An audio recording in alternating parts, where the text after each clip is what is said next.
with no hope or chance of ever succeeding in closing the gap.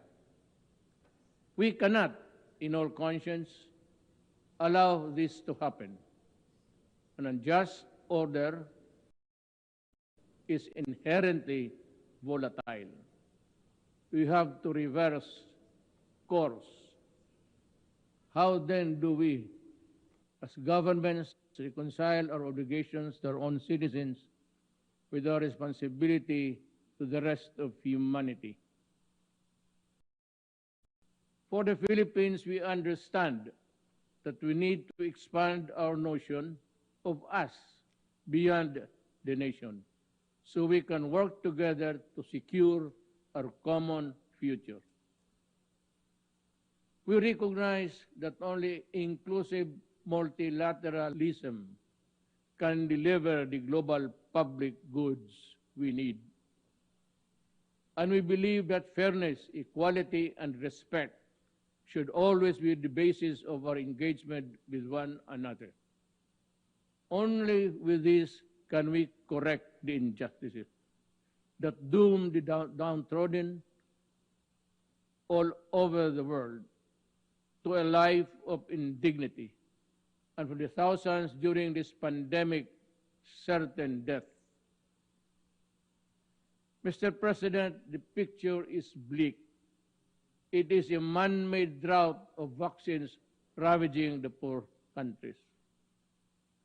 Rich countries hoard life-saving vaccines while poor nations wait for trickles. They now talk of booster shots where developing countries consider half doses just to get by. This is shocking beyond belief and must be condemned for what it is, a selfish act that can either be justified rationally or morally. The plain fact is, this pandemic will not end unless the virus is defeated everywhere. Vaccines are key to achieving this. This is why the Philippines committed $1 million to the UN's COVAX facility. This is our modest contribution to our collective fight against COVID-19.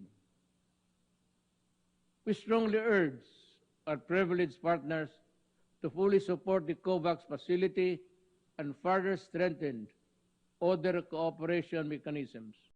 We need this to save more lives, break the cycle of variants, and help ensure global economic recovery. Just as COVID-19 has had an uneven impact on the peoples, climate change has also exposed the varying vulnerabilities of countries around the globe.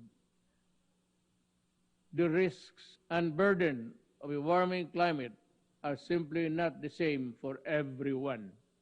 The greatest injustice here is that those who suffer the most are those the least responsible for this existential crisis. But here we are now at a critical tipping point where failure to act leads to cataclysmic consequences for the whole of humankind. The Philippines accepts its share of responsibility and will do its part to avert this collective disaster. We submitted our first nationally determined contribution with a target to reduce greenhouse gas emission by 75% by 2030. I issued a moratorium on the construction of new coal power plants and a directive to explore the nuclear energy option. But this contribution will be rendered useless if the biggest polluters, past and present, choose to do business as usual. We therefore appeal for urgent climate actions, especially those who can truly tip the balance. Developed countries must fulfill their long-standing commitment to climate financing, technology transfer, and capacity building in the developing world. This is a moral obligation that cannot be avoided. Our world's transition to a green economy must not be at the expense of developing countries' economic vitality. It simply cannot be, or it would be another travesty of justice. Mr. President, the Filipino people aspire for stable, comfortable, and secure life founded on freedom, justice, and equality. We have made significant strides on this after more than a century of nation building. Today, the Philippines is a middle-income economy and a thriving democracy. But difficult challenges remain. This we do not deny. Millions of Filipinos work abroad under the most difficult and inhumane of circumstances. We call for the abolition of all structures that allow exploitations and oppression of migrant workers. The kafala system is one such behemoth that chains the weak, the desperate, and the voiceless to an existence of unimaginable suffering. Nothing can justify the continued existence of this unjust system. While reforms have been made, the kafala system must be dismantled sooner or later in the name of justice and basic decency. The Philippines seeks stronger partnerships to protect the rights of the Filipinos and realize the full potential of our nation. But let me be clear. What we mean is partnership that respects our people's agency. Let me say this again. My government has a mandate and obligation to my people. We will deal with all criminals, including terrorists, with the full force of our laws. The Filipino people want to live in peace, security in their homes and communities, free from harm and danger from the lawless. But achieving this goal has not been without challenges. I say this in no uncertain terms. The law applies to all. I have instructed the Department of Justice and the Philippine National Police to review the conduct of our campaign against illegal drugs. Those found to have acted beyond bounds during operations shall be made accountable before our laws. We have recently finalized the United Nations, our joint program of human rights. This is a model for constructive engagement between a sovereign member state and the United Nations. Meaningful change to be enduring must come from within. The imposition of one's will over another, no matter how noble the intent, has never worked in the past, and it never will be in the future. How many more countries shall be made to unravel and descend into chaos before the powerful heed the simple lesson? In dealing with complex problems in nation building, let us consider pragmatic approaches that square ideals with reality. Sure, they may lead us to imperfect solutions, but solutions nonetheless that actually work. We will pay the price for the misadventure of the few that spiral into humanitarian disasters.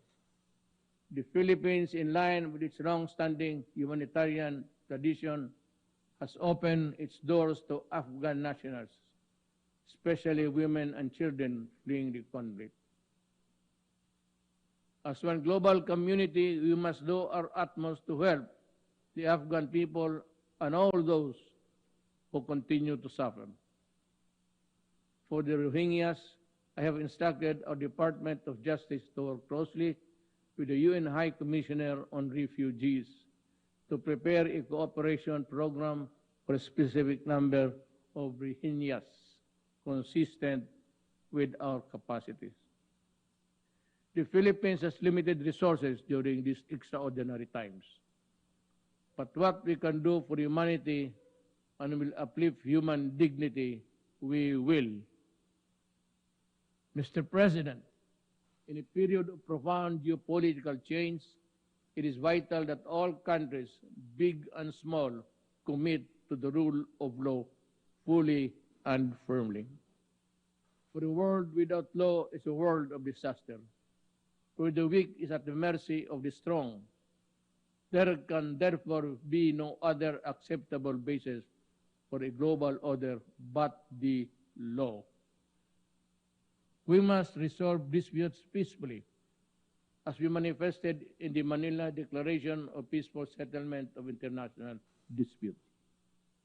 The Philippines is one with the ASEAN and other stakeholders in ensuring that the South China Sea remains a sea of peace, security, and prosperity. The 1982 UNCLOS and the 2016 Arbitral Award of the South China Sea provide a clear path towards a just, fair, and win-win solution for all. The award must be seen for what it is, a benefit across the board to all who subscribe to the majesty of the law. No amount of willful disregard by any country, however big and powerful, can diminish the arbitral award's importance. Mr. President, we face multiple crises that demand effective global governance. Yet our institutions, including the United Nations, have proven to be inadequate. The UN is a product of an era long past. It no longer reflects the political and economic realities of the world. Democracy and transparency are concepts that reverberate in the halls of the UN. But ironically, the Security Council, the pinnacle of UN structure, violates every tenet of these values. It is neither democratic nor transparent in its presentation and processes. Many member states have spoken firmly, and we agree this simply is not right. If the UN is to lead the world out of the many crises we face, things need to change. The UN must empower itself by reforming itself. Therein lies the hope of humanity. Thank you.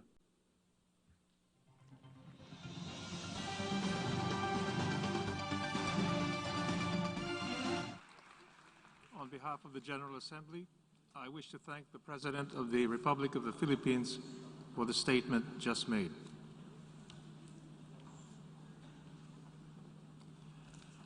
I now give the floor to the distinguished representative of Rwanda to introduce an address by the head of state.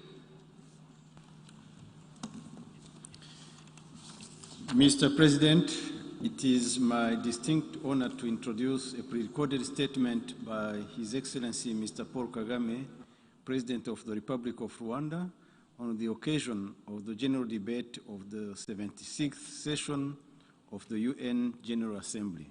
Thank you.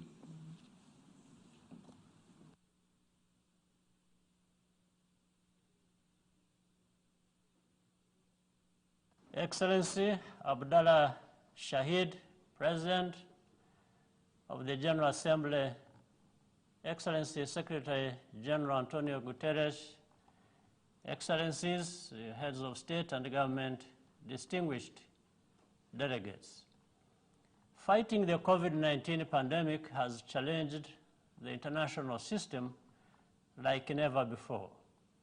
However, alongside unfortunate examples of inequality, we have also seen evidence of the spirit of global solidarity and fairness, exemplifying the best values of our organization. The COVAX mechanism, despite its limitations, is one such case.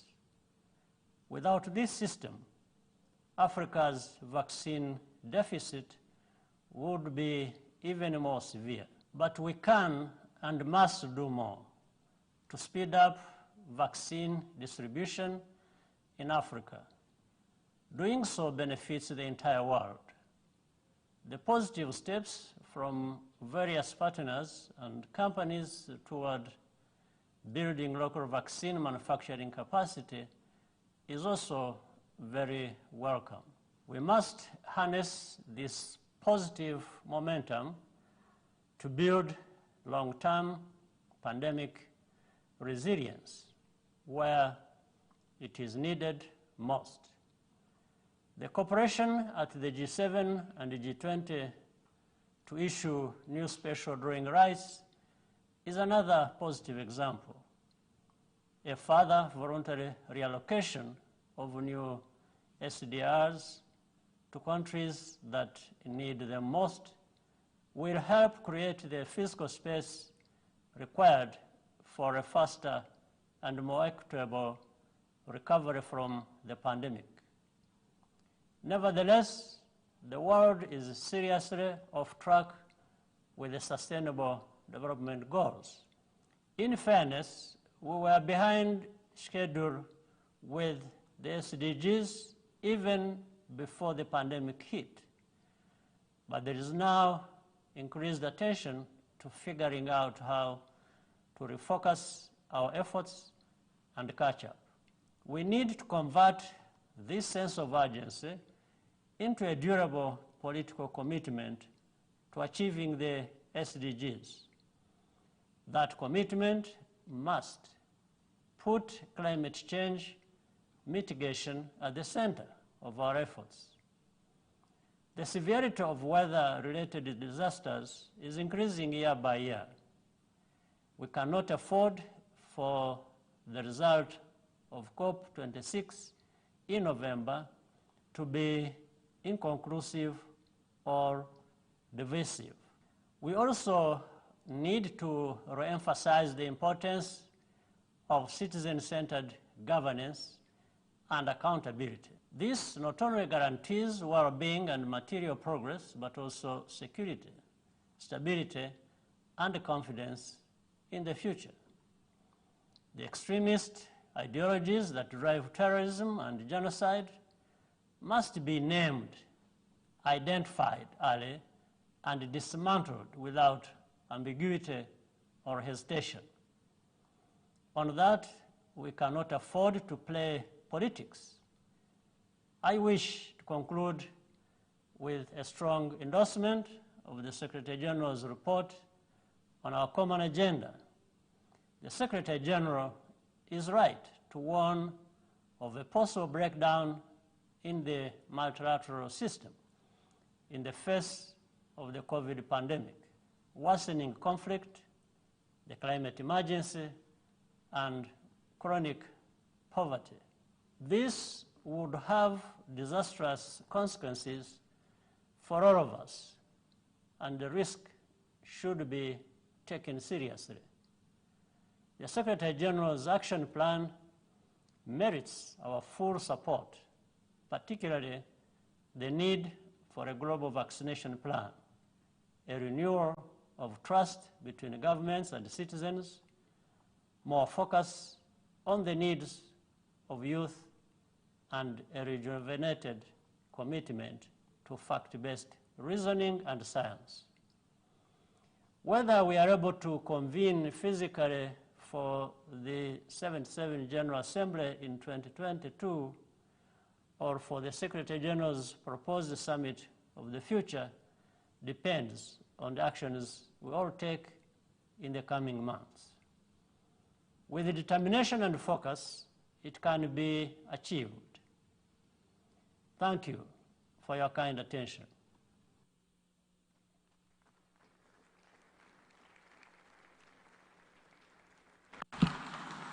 On behalf of the General Assembly, I wish to thank the President of the Republic of Rwanda for the statement just made. I now give the floor to the distinguished representative of Argentina to introduce an address by the head of state. Señor Secretario General, señor Presidente, Mr. Secretary Excelencias, General, tengo el honor de Excellency, it's presentar my ante esta honor distinguida Asamblea to la introduce to this intervención del señor distinguished Presidente de assembly la the República statement Argentina, of Dr. the Alberto President of the Fernández. Argentine Republic, His Excellency Dr. Alberto Fernández.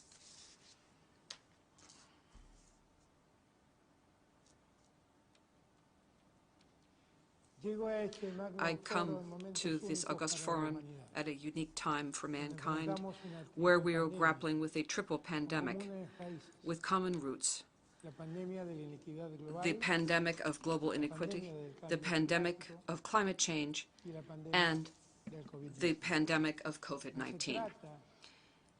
This is not a mere change of trend. This is a real change of era.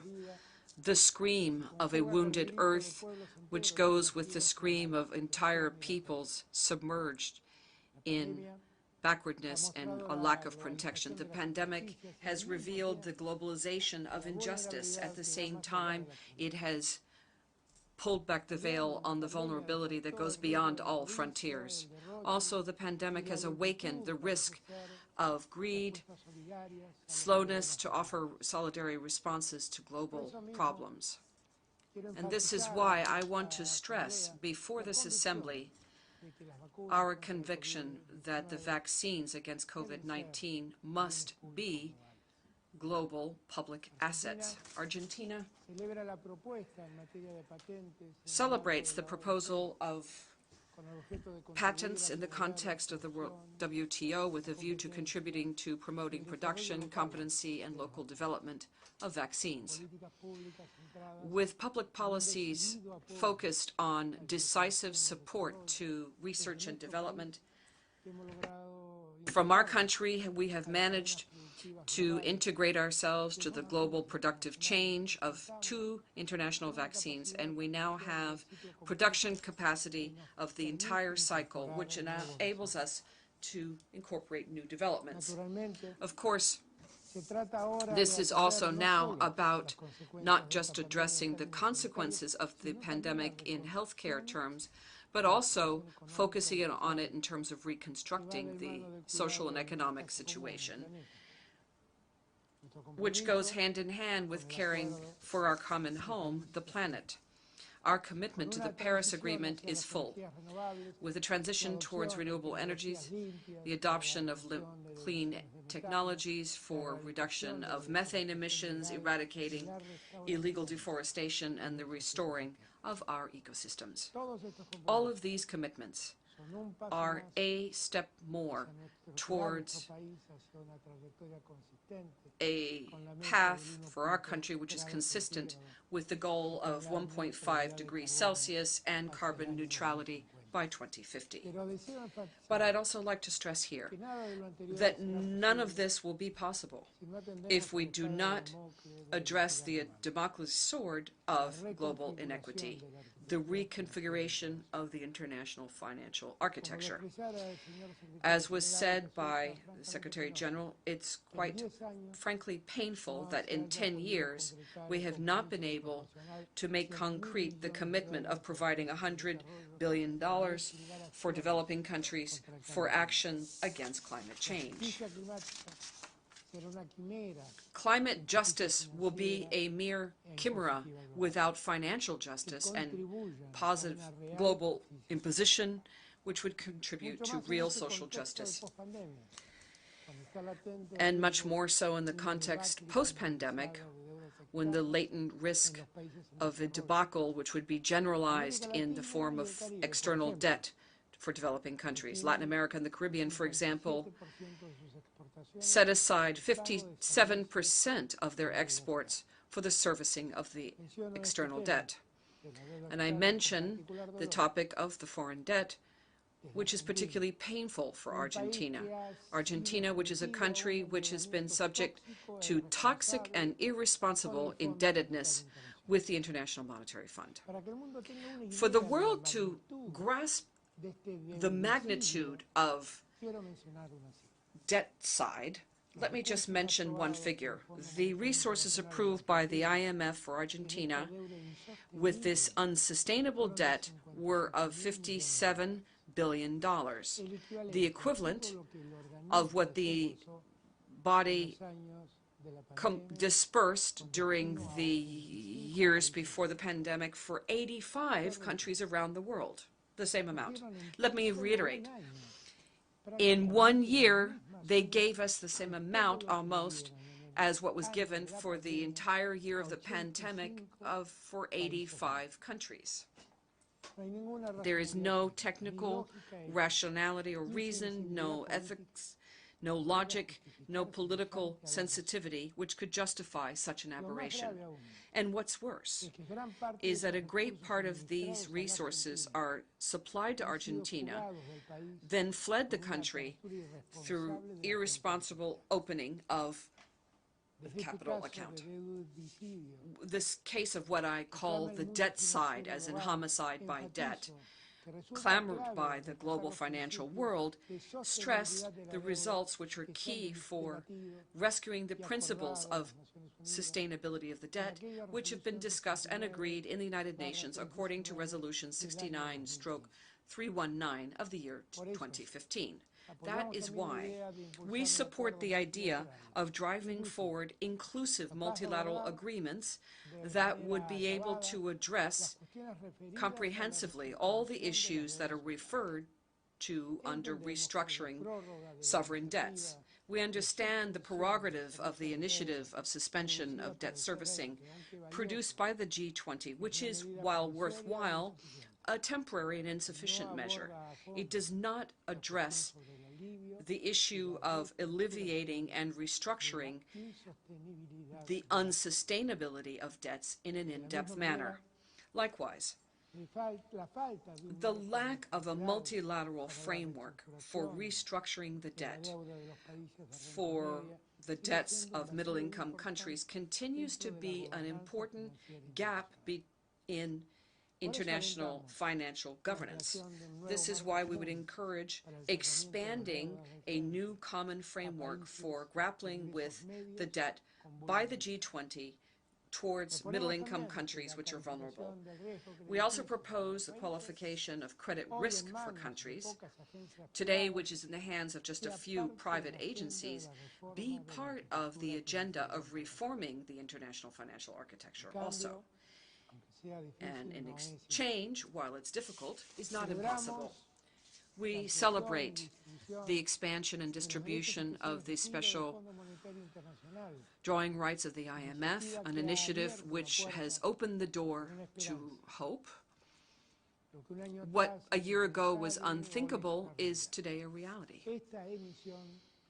The issuance of the SDRs should provide a great environmental solidarity pact, which would include low-income countries as well as middle-income countries who are highly vulnerable both in terms of climate and finances. It would be a pact or a covenant that would make it possible to extend the timelines for payment of debts and application of lower interest rates under current circumstances of financial stress, health stress, and environmental stress. We must promote financial systems which are sustainable, that promote mechanisms for payment and servicing which are ecosystems and involve the concept of environmental debt. The debt by climate is a virtuous step that we must take in the right direction. Capitalization of multilateral development banks, applying resources based on countries' contributions is also an urgent task. It's necessary also to deepen the discussion on a new minimal global tax. What was defined by the G7 and the G20 is a first step that they have taken, but it is insufficient for favoring emerging economies. What is required is to work on a solidarity-based scheme or plan that would be then a reality and make it a reality to actually fulfill the Sustainable Development Goals. Distinguished colleagues, the crisis of COVID-19 is also a crisis of human rights. The pandemic has made more acute violence against women, exacerbated stigmatization of migrants, Afro-descendants, ethnic minorities, LGBTIQ plus persons, senior citizens, persons with disabilities, and it has led to a huge impact on indigenous peoples. We have the challenge before us of building a new beginning for more fair, inclusive, and equal societies. Prevention and early warning of situations that could lead to massive violations of human rights or early warnings of crimes against humanity or genocides should be one of the major efforts of the United Nations. Argentina is firmly committed to advancing towards universalization of the International Convention for the Protection of All Persons against forced disappearances, which is a crucial instrument to fight impunity. Currently, we are working along with France on a third campaign of universalization of the convention so that more states will ratify it with a view to achieving 100 ratifications by the year 2025. Argentina also assumes with responsibility historical demands in terms of the women's movement and diversity. This is a commitment that's reflected nationally, and its maximum expression is the creation of the Ministry of Women, Gender, and Diversity.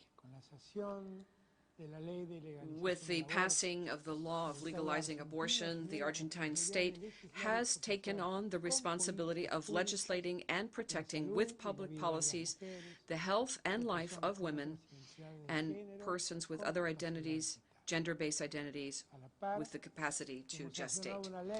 Also, we have passed a law for attention and integrated care of health care during pregnancy and early childhood, which broadens the benefits and rights and guarantees attention for health care for women at every stage of pregnancy and for boys and girls in the first years of their lives.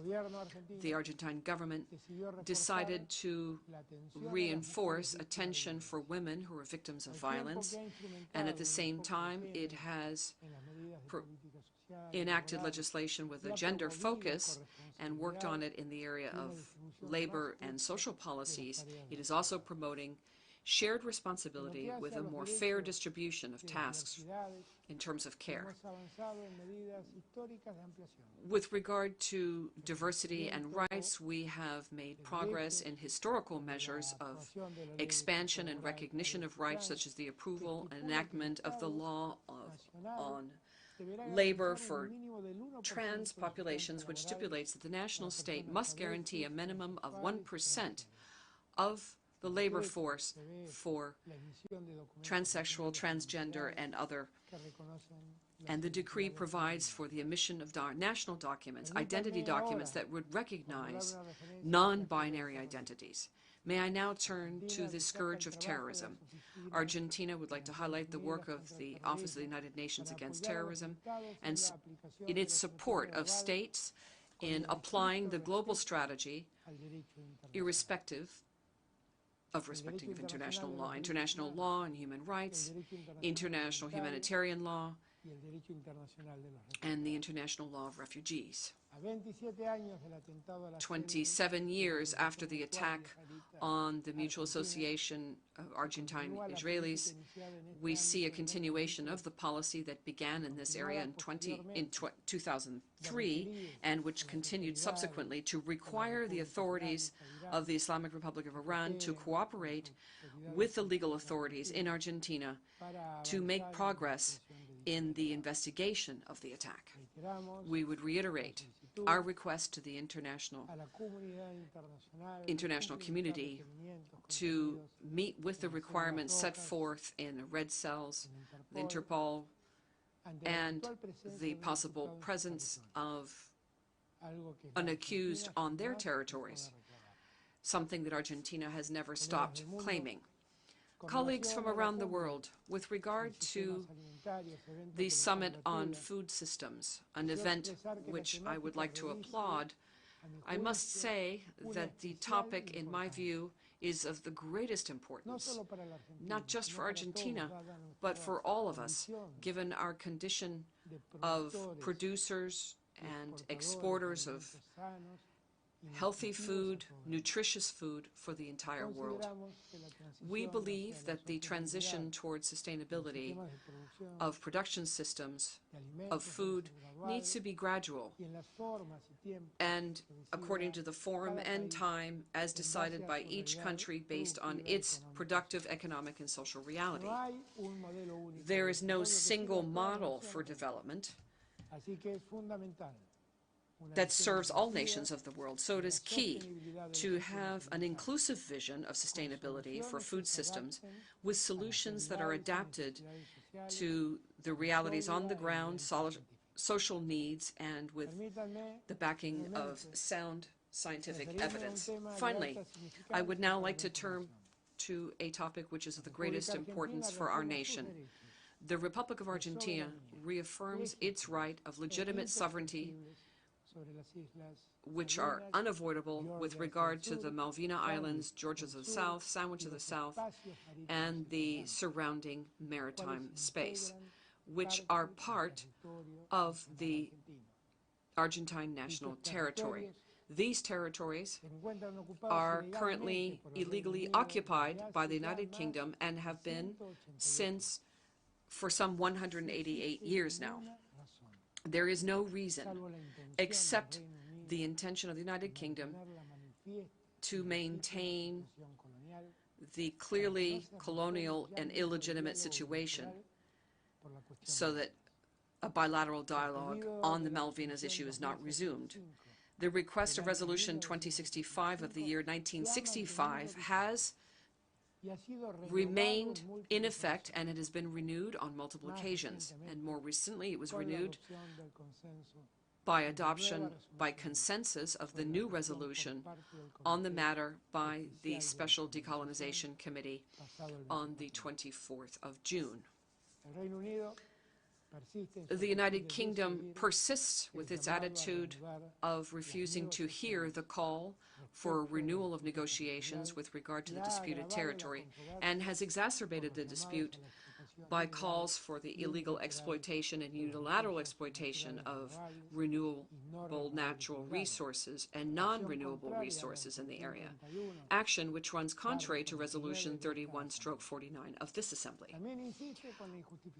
It also insists with the unjustified and disproportionate military presence on the islands, which does nothing more than increase the tension in a region which is characterized as being a zone of international peace and cooperation.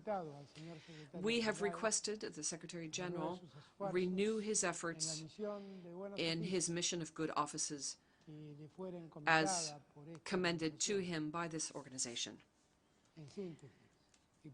In sum, and to conclude, just as we reject any form of colonialism, we also understand that our humanity is now grappling with the challenge of dealing with exponential technological change and environmental degradation, which is terminal, with a view to comprehensive human development, social justice, and planetary justice.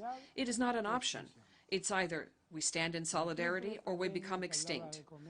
The triple pandemic that I mentioned at the beginning is something we can only emerge from with bold leadership, with innovative ideas and projects that will make it possible for us to make sure that it is just a fantasy.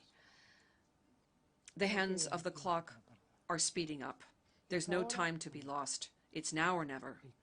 History will judge us, not by our words, but by our actions. Thank you.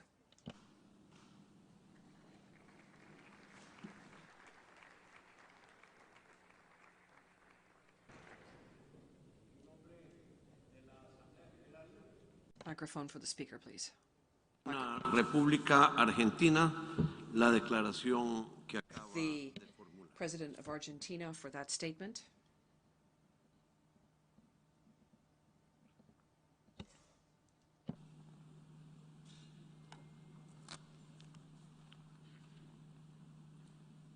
La Asamblea The Assembly will now hear a statement from His Excellency Klaus Werner Iohannis, President of Romania.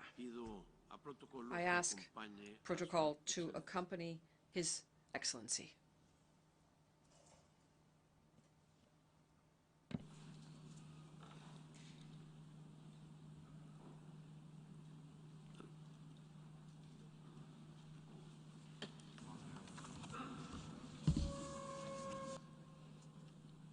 En nombre de la Asamblea General, On behalf of the General Assembly, it is my honor to welcome to the United Nations His Excellency Klaus Werner Iohannis, President of the Republic of Romania, and I invite him to address the General Assembly at this time. Sir, you have the floor.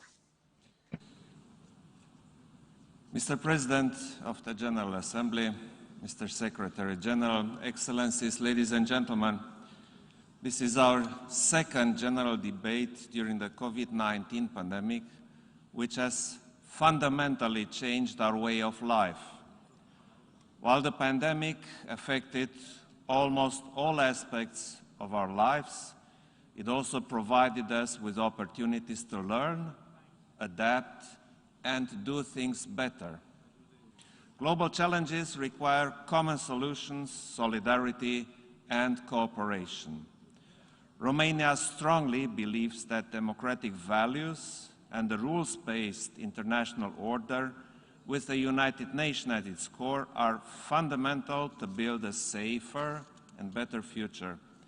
An effective and equitable multilateralism directly benefiting our citizens is essential. The pandemic also showed us that we need to find ways to build back better and greener. We must recommit to achieving sustainable economies as well as resilient, fair and inclusive societies where no one is left behind. Indeed, the special needs of the vulnerable ones should be granted particular attention. In order to be effective in achieving this aim, solidarity in action is necessary. We also need an integrated and innovative approach to respond simultaneously to a whole range of interrelated challenges such as health, demographic changes, migration, scarce resources, climate change and biodiversity loss, extreme poverty and hunger.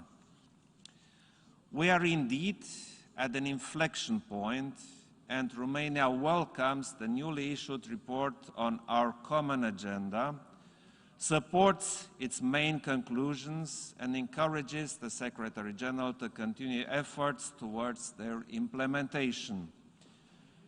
Romania remains committed to contribute to the collective efforts meant to limit and recover the delays in advancing the Sustainable Development Goals.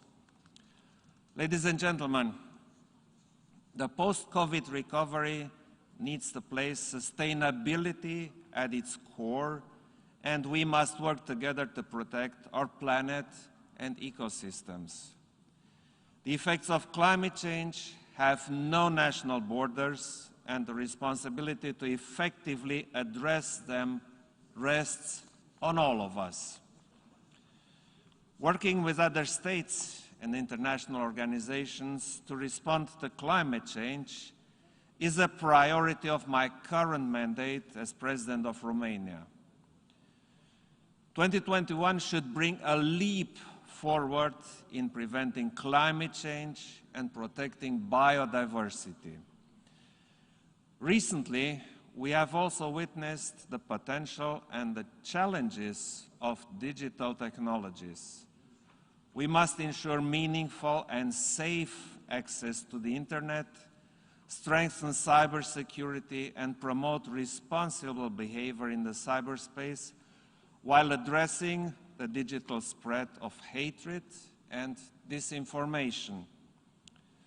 Bucharest brings its contribution by hosting the European Cybersecurity Center, which will improve cyber resilience and cybersecurity research across the European Union.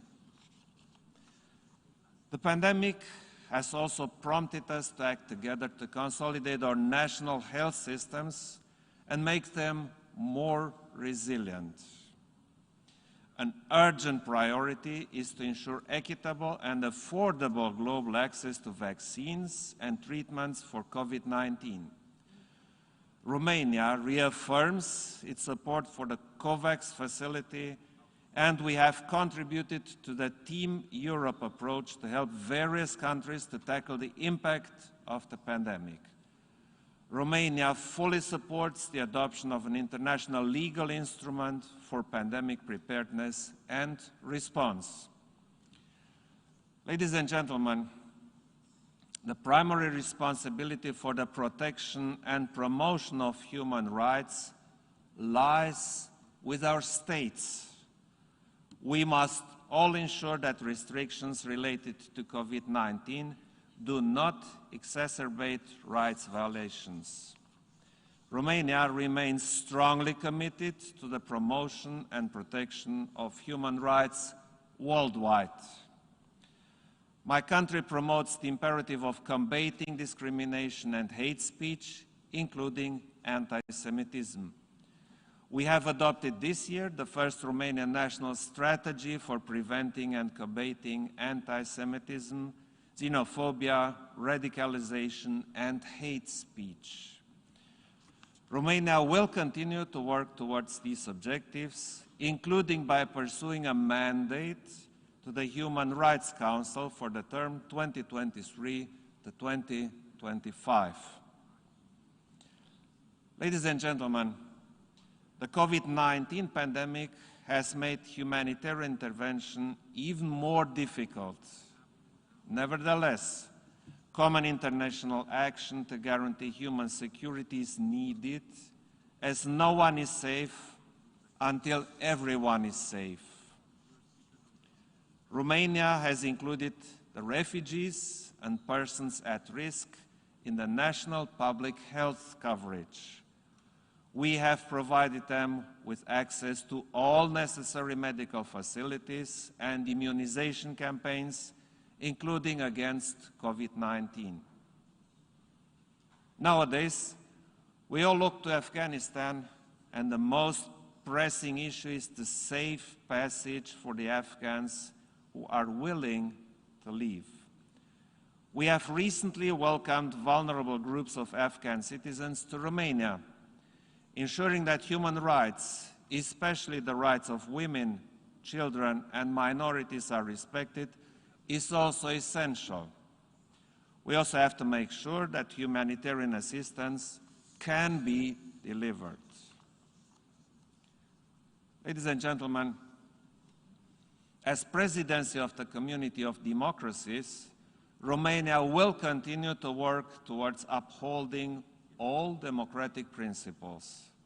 We thus encourage all states to ensure the proper functioning democratic institutions, uphold respect for the rule of law, and guarantee the fundamental rights and freedoms. Distinguished audience, armed conflicts, ethnic divide, and inequalities are still harsh realities. It is the right time to turn the COVID-19 crisis and its security impact into an opportunity to revitalize the peace and security agenda with renewed emphasis on conflict prevention and the consolidation of peace processes. The protracted conflicts in Romania's vicinity continue to threaten Europe's security.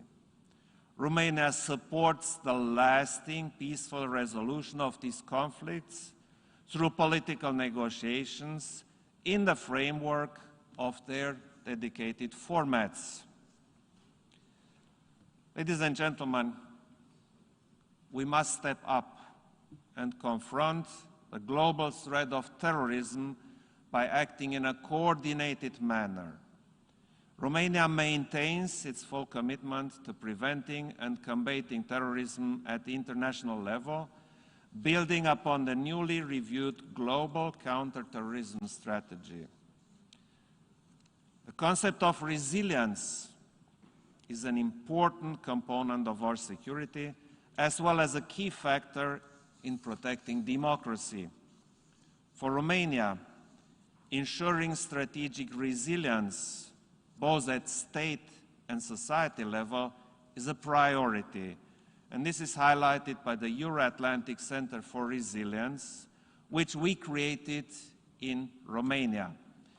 The center, which will be open to all partner countries, is meant to manage various programs and to advance resilience, be it societal or in the field of emerging and disruptive technologies, resilience of communication systems and technological ecosystems, resilience to complex crises and emergencies, ensuring the continuity of government and essential services, and resilience of the transport infrastructure. Ladies and gentlemen, Romania firmly believes in the potential of international law to contribute to international security. We reaffirm our appreciation for the activity of the International Court of Justice. Accepting the court's jurisdiction serves the cause of international peace.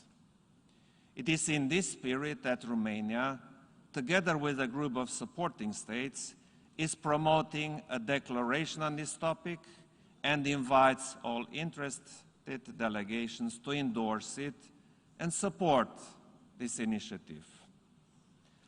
Ladies and gentlemen, last but not least, let me remind us that an international organization is as strong as the political willingness of its member states to make it relevant and fit for the times we are living in. Let us all join efforts to achieve the United Nations' noble goals. Thank you.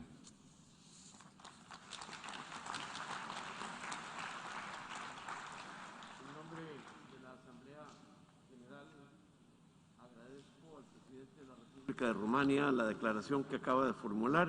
I'd like to thank Romania for the statement just made, and I would ask the conference officer to escort His Excellency.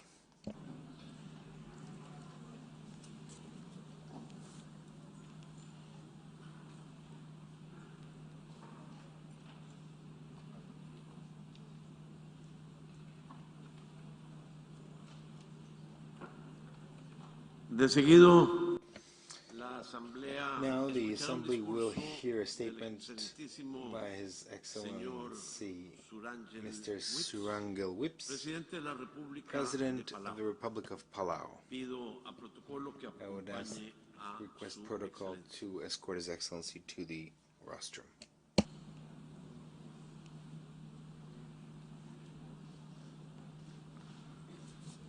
en nombre de la On behalf of the General Assembly, I have the honor of welcoming to the United Nations His Excellency Mr. Surangel Whips, President of the Republic of Palau. And I would invite him to address the General Assembly.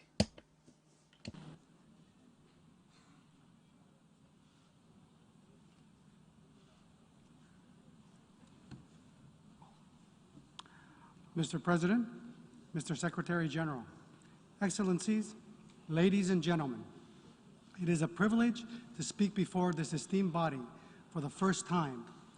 I bring warm greetings from the people of the Republic of Palau. My sincere congratulations to Mr. Abdullah Shahid on your election as President of the 76th session, and I commend Mr. Volkan Bozkir on his leadership during the previous session. Ladies and gentlemen, our 76th session convenes at a unique time in United Nations history. Member states are still confronted with the monumental task of solving the COVID-19 pandemic.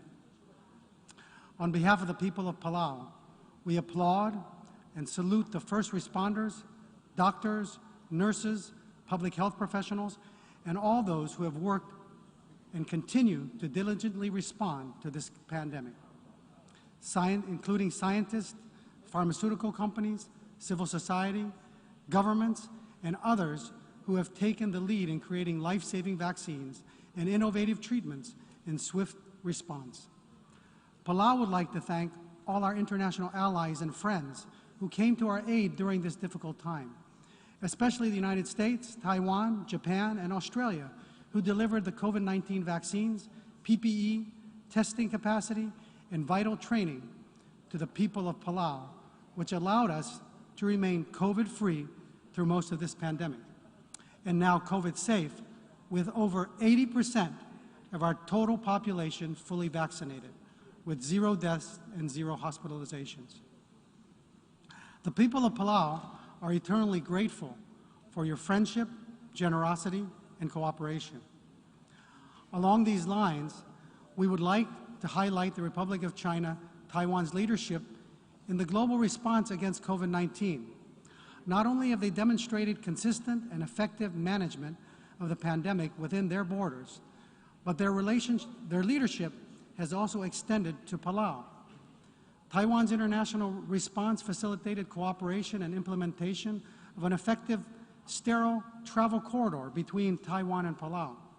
This sterile corridor has allowed Taiwan and Palau to resume medical and educational cooperation and recoup economic engagement and other benefits of international travel. We encourage the UN system to accept Taiwan as a valuable contributor to our collective efforts and strongly advocate for Taiwan's participation in the UN system. On behalf of the people of Palau, we also extend our deepest condolences to those whose lives have been impacted by the pandemic. Our prayers go out to you and your loved ones, and we also pray that we'll further band together to find more equitable approaches to subdue the pandemic and continue healing and economic recoveries of our people, communities, and nations. Ladies and gentlemen, if there is a silver lining in this pandemic, it's the strength of human resolve. In record time, we mobilized global resources and information to send protective equipment around the world and created numerous vaccines and treatments to counteract the COVID-19 virus.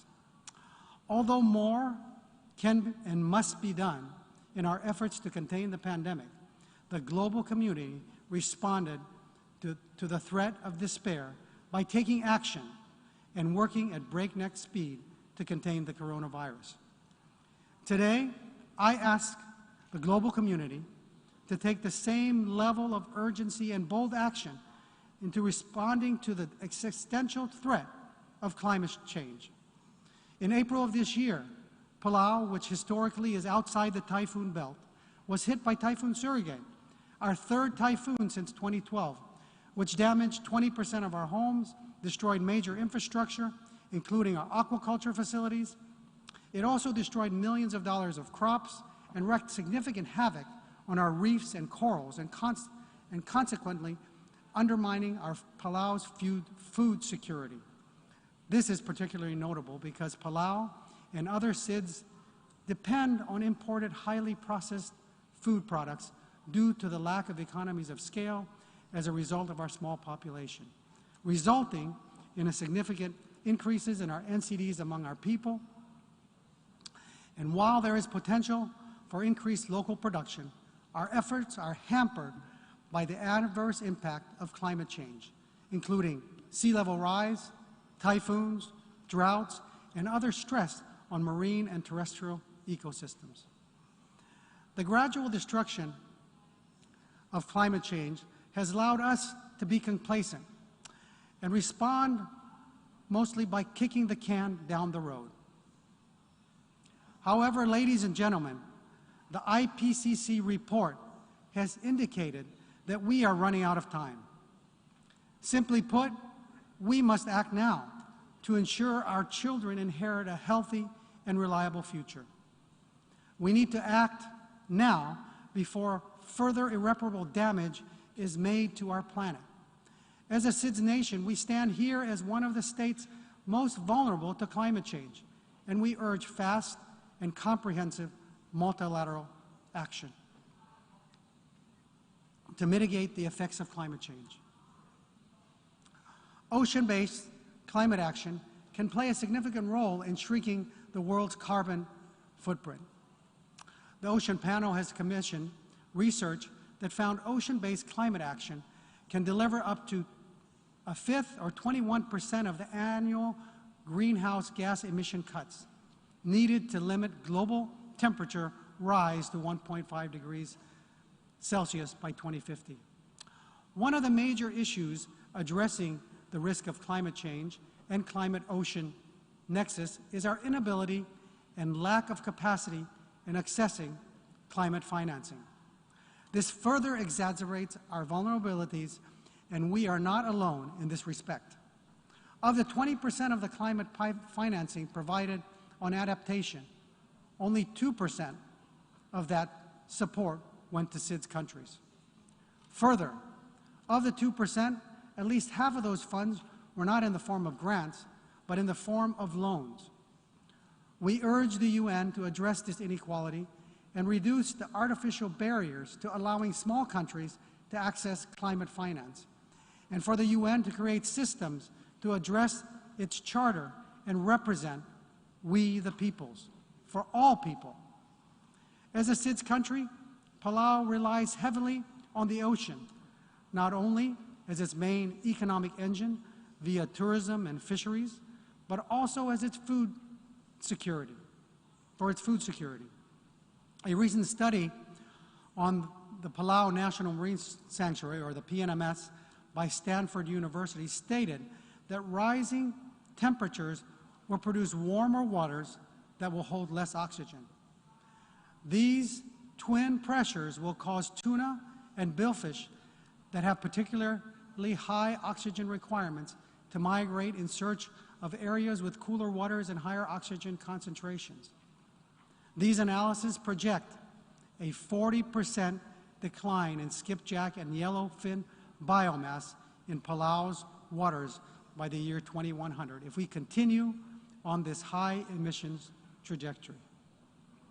As Palau prepares to host the 7th Our Ocean Conference in February of 2022, we reaffirm our commitment to sustainably manage and use and conserve our oceans.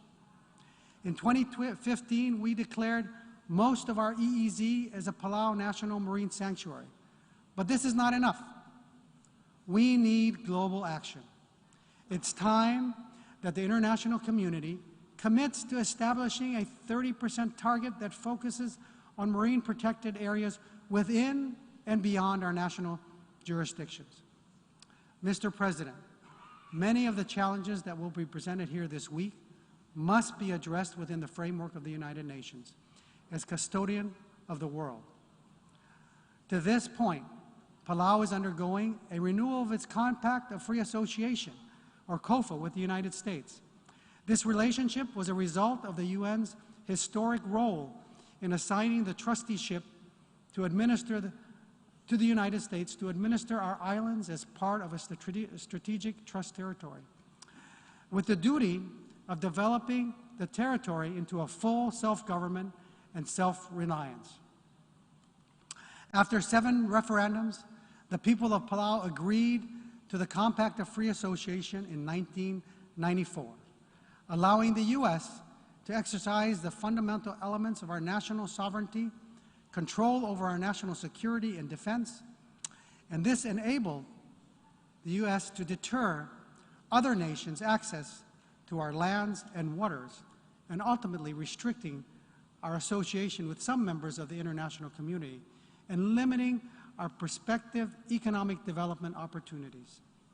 In this regard, previous COFA reconsiderations have been unsuccessful because of inadequate regard of the complex dynamics of the modern world and the compounding vulnerabilities Palau is challenged with.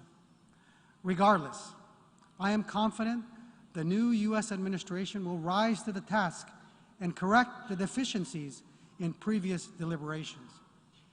Ladies and gentlemen, as the eldest or big brother in my family, the safety and security and well-being of my siblings was ultimately my responsibility. We grew up in a community as a collective unit, whereby I was always synonymous with we. This reassured us that no one would be left out and reinforced the principle that each of us reflected the stability and character of the family and extended community. This is a fundamental Palauan principle which I believe signifies the Pacific Way and reflects the UN system. Mr. President, this family, the United Nations, has the opportunity to reconcile global issues and through its collective membership, take actions necessary to develop, implement, innovate, and crucial solutions. This is our mandate, and we must not fail. In Palau, there are many different fishes of the ocean that are painted on our traditional chiefs' meeting houses we call abais. There are the sharks that symbolize bravery, and then there are the stingrays that symbolize steadfastness. And then there is the surgeonfish, we call the masagu, that symbolize unity. The surgeonfish represents a unique characteristic. They are fish that graze and roam on the reef alone, eating algae. But once danger lurks, they all swim quickly from wherever they are along the reef and come together in a large school, resembling an intimidating ocean animal to provide safety and security for all. The nations of this world must act like the surgeonfish and come together, including Taiwan. Taiwan's 23.5 million people must also be given a voice. As our UN Charter states, we the peoples, all nations working together, can overcome the challenges of our time, from COVID to climate, and act with integrity and resolve to leave a better world for our children. Mr. President, brothers and sisters of the UN, I am proud to stand among you and champion a brighter and more sustainable world. God bless you all. Kompmal Masulang. Thank you.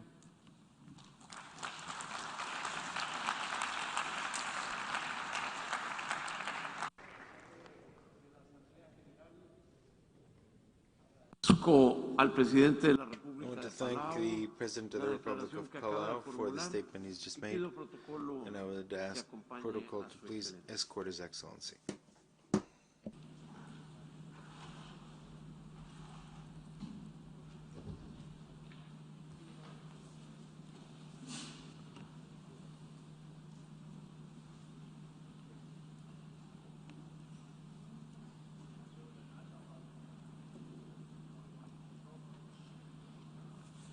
La Asamblea escuchará un discurso.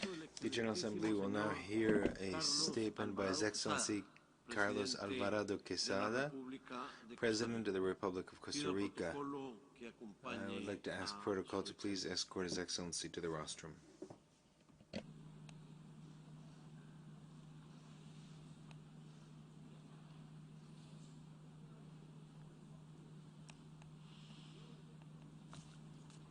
En nombre de la Asamblea General, on behalf of the General Assembly, I have the honor of welcoming to the United Nations His Excellency Carlos Alvarado Quesada, President of the Republic of Costa Rica. As a Costa Rican myself, I feel very honored to introduce a young leader who is working tirelessly for a more peaceful country and a more peaceful world, a world based on solidarity, a more inclusive world, a more just world, a greener world, and a bluer world. Mr. President, I would like to invite you to address the General Assembly. Mr. President, we will only be strong and prosperous as long as the world's most vulnerable people are as well. This is not some romantic vision of multilateralism. It is a reality that we see over and over again in the face of the common challenges we face. We are only as safe as the most vulnerable people are. This is the central idea of human security. But we find it hard to understand this truth, and in particular to carry out actions to protect all of us, leaving no one behind. This is a moral guide, a guide for action. It does not only exist with regard to the most vulnerable people, but with regard to the interests of everyone, because we are a single, interconnected, and interdependent macro system. The evidence is at hand. Millions of people around the world, mainly the poorest people, are awaiting the vaccine against COVID-19. Only 2 out of 10 people in poor or lower middle income countries have received a first dose of the vaccine, while in high or upper middle income countries that number is 8 out of 10. This inequality is abysmal and tragic. The solidarity which resulted in COVAX has not had the necessary impact, and access to vaccines is completely unequal. Costa Rica advocates for COVID-19 vaccines to be available to all the world population as a global public good. The COVAX promise must be fulfilled, and the developed countries can make that happen. This shortage and the ticking of time are the source of, or the breeding ground for more pain, death, and potentially the emergence of new virus variants. Today, it is necessary that through effective multilateralism, we manage to make COVAX a concrete solution. In that sense, I would request the support of the G20 to make this a reality. As long as we don't reach maximum global vaccination, all of us, even those who have accumulated vaccines, will be vulnerable to potential virus mutations or the economic ravages of the pandemic. Now, at the same time, over the past few months and past few weeks, we have seen how extreme natural disasters have hit the entire world, from Germany to Nigeria, from Australia to Haiti, from Kiribati to Central America, from the Philippines to the United States. We're seeing floods, hurricanes, melting of ice caps, forest fires, poverty, loss of crops, migrations. We have examined the recent report of the Intergovernmental Panel on Climate Change, IPCC. In the worst-case scenario, if no immediate action is taken and if emissions continue to grow at the current rate, by the end of this century, the planet's temperature will increase by 4.4 degrees Celsius, and consequently, the strength and frequency of extreme events will also increase. Ironically, the countries that have that generate the lowest carbon emissions, such as island states or my own region, Central America, these are the countries that are the most affected by climate emergencies. The extreme weather effects lead to migrations and cause developing countries to take on more debt to cope with adaptation and reconstruction.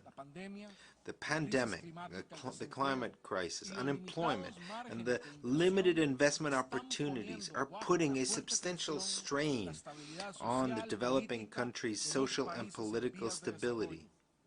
And due to the global interconnectedness, they're putting a significant strain on the stability of the entire planet. And while this is happening, Global military spending continued to rise in 2020.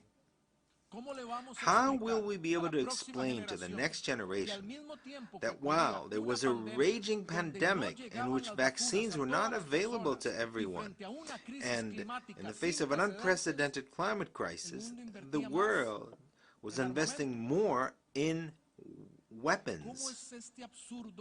How is this absurd situation possible? The future generations are calling to us less military weapons, more investment in peace. Dear friends of the global community, this generation and the next one face a unique challenge in the history of humankind, which is to preserve life on the planet and its cultures in the face of the threat of destruction. Now the question is whether we're doing enough and whether we're doing everything necessary to achieve that. And if that is not the case, what must change? The reality of an interconnected planet must make us understand that today the interest of the most disadvantaged is the interest of everyone. It means to realize that the best way to be selfish is to be supportive and generous, that accumulating money, knowledge, or health deprives the entire world of better conditions for humankind as a whole. However, to go beyond that and to fight for our future and the future of our youth and children, human will must establish a course of action, not mere words or calls to action, but concrete commitments with responsibilities and quantifiable changes, quantifiable in their impact, and qualitative ones in their ethics and morality. Ladies and gentlemen, the pandemic is also an opportunity to build a better world and promote an economic and social recovery that generates sustainable, green, inclusive, and resilient societies that are adapted to technological and digital transformations. Costa Rica, together with the World Health Organization and dozens of countries, proposed the CTAP, which is a repository of technologies and intellectual property. The aim is to democratize innovation and technology, particularly in the area of health, treatments, and medicines. The goal is to make them accessible to all people in all countries, especially those who are in vulnerable situations or live in poverty. Here is where we must act with assertively. I call on you to strongly support and join this initiative. It is no secret that the pandemic has put a lot of pressure on developing economies. Economic decline, unemployment, fall in tax collection, and increasing expenses on vaccines, treatments, and economic support programs have hit emerging economies hardest. Creating a $650 billion fund of special drawing rights is a step in the right direction, but it's not enough. More than 40% of this amount is allocated to countries that are already rich, and only 1% of those resources have been allocated, have been mobilized for the people of developing countries. The governments need support in their public finances and their treasuries beyond simply strengthening the reserves of central banks. In this context, Costa Rica, as pro tempore president of the Economic and Commission of Latin America and the Caribbean, has proposed the creation of a fund to alleviate the COVID-19 economy, FACE, F-A-C-E. This is an extraordinary support fund of nearly $500 billion funded by a 0.7% of the GDP of the largest and most robust economies in the world, those representing 80% of the world's GDP. This fund would be managed by multilateral development banks as concessional loans to developing countries. The funds would be long-term loans, 40 years, at fixed rates, low rates, to provide extraordinary funding to countries with economic limitations and allow them to respond to the crisis and to stay on track to meet the 2030 development agenda and the SDGs.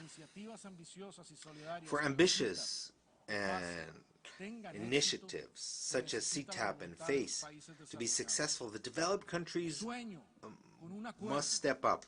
I dream of an agreement between countries like the United States and China, an agreement, a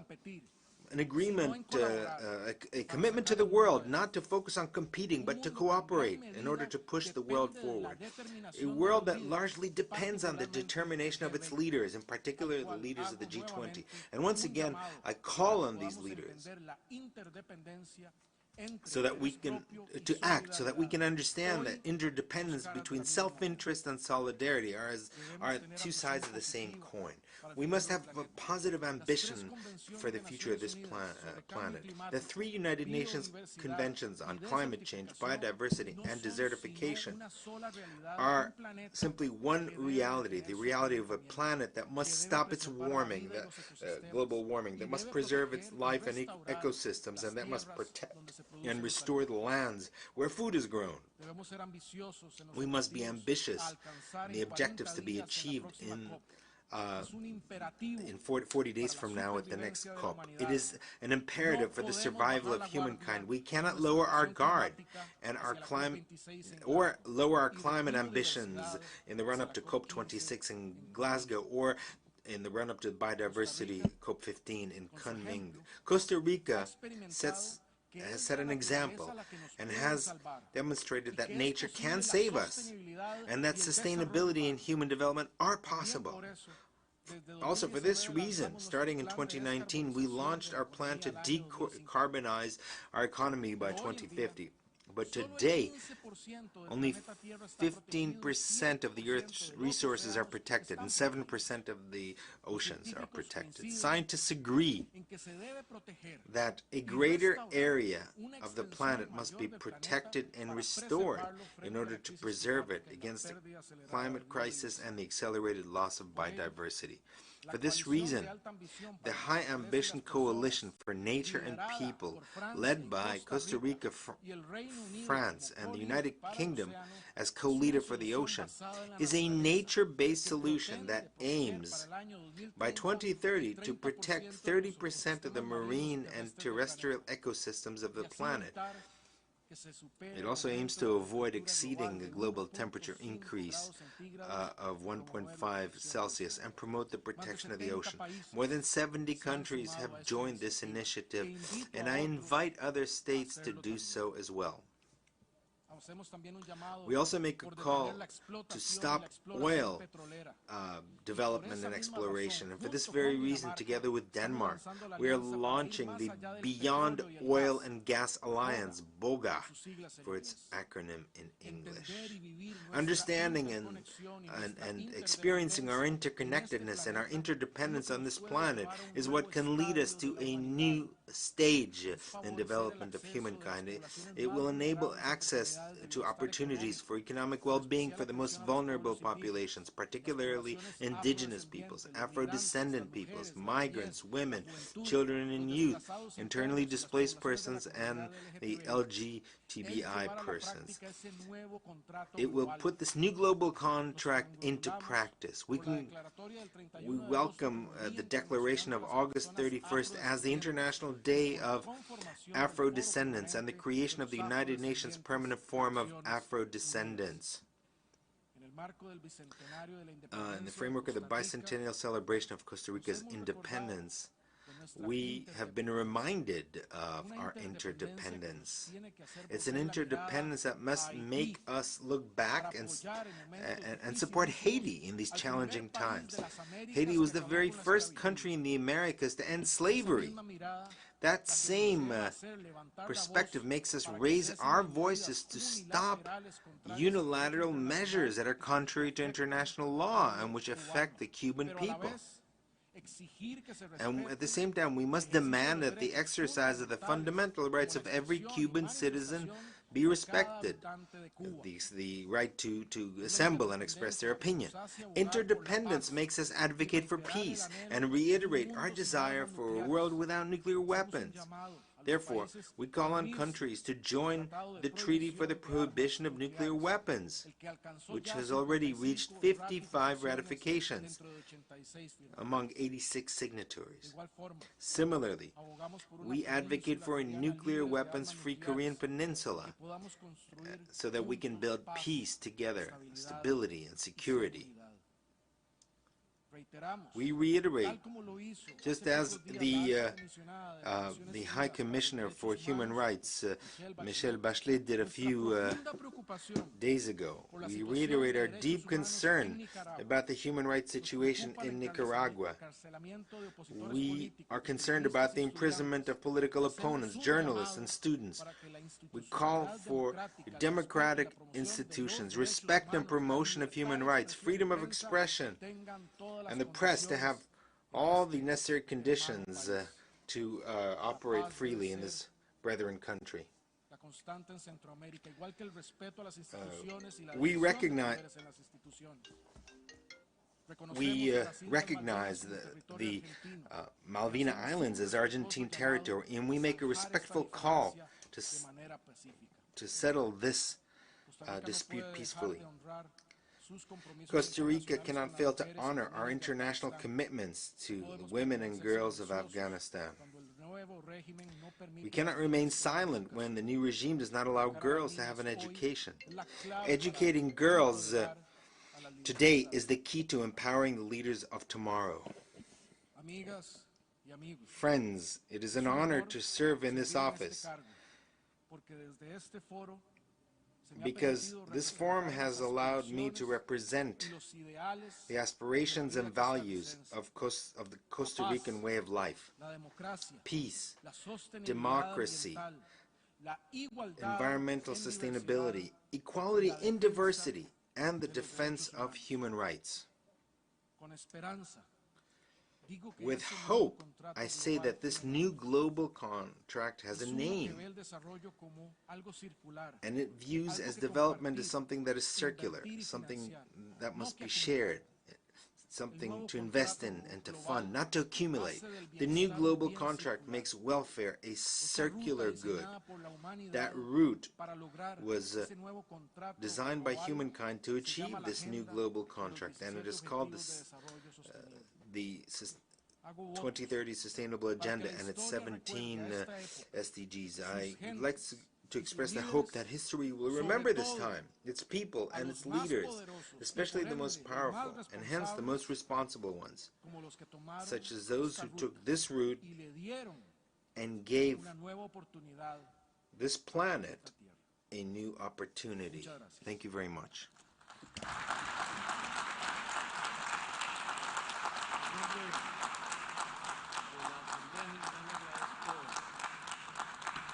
I want to thank the President of the Republic of Costa Rica for the statement he has just made, and I would ask protocol to accompany His Excellency.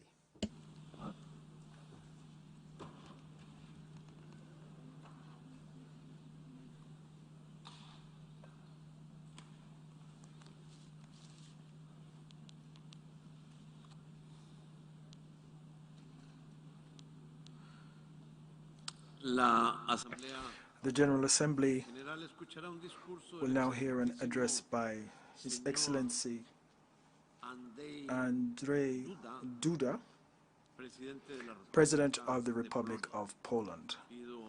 I request protocol to escort him to the podium.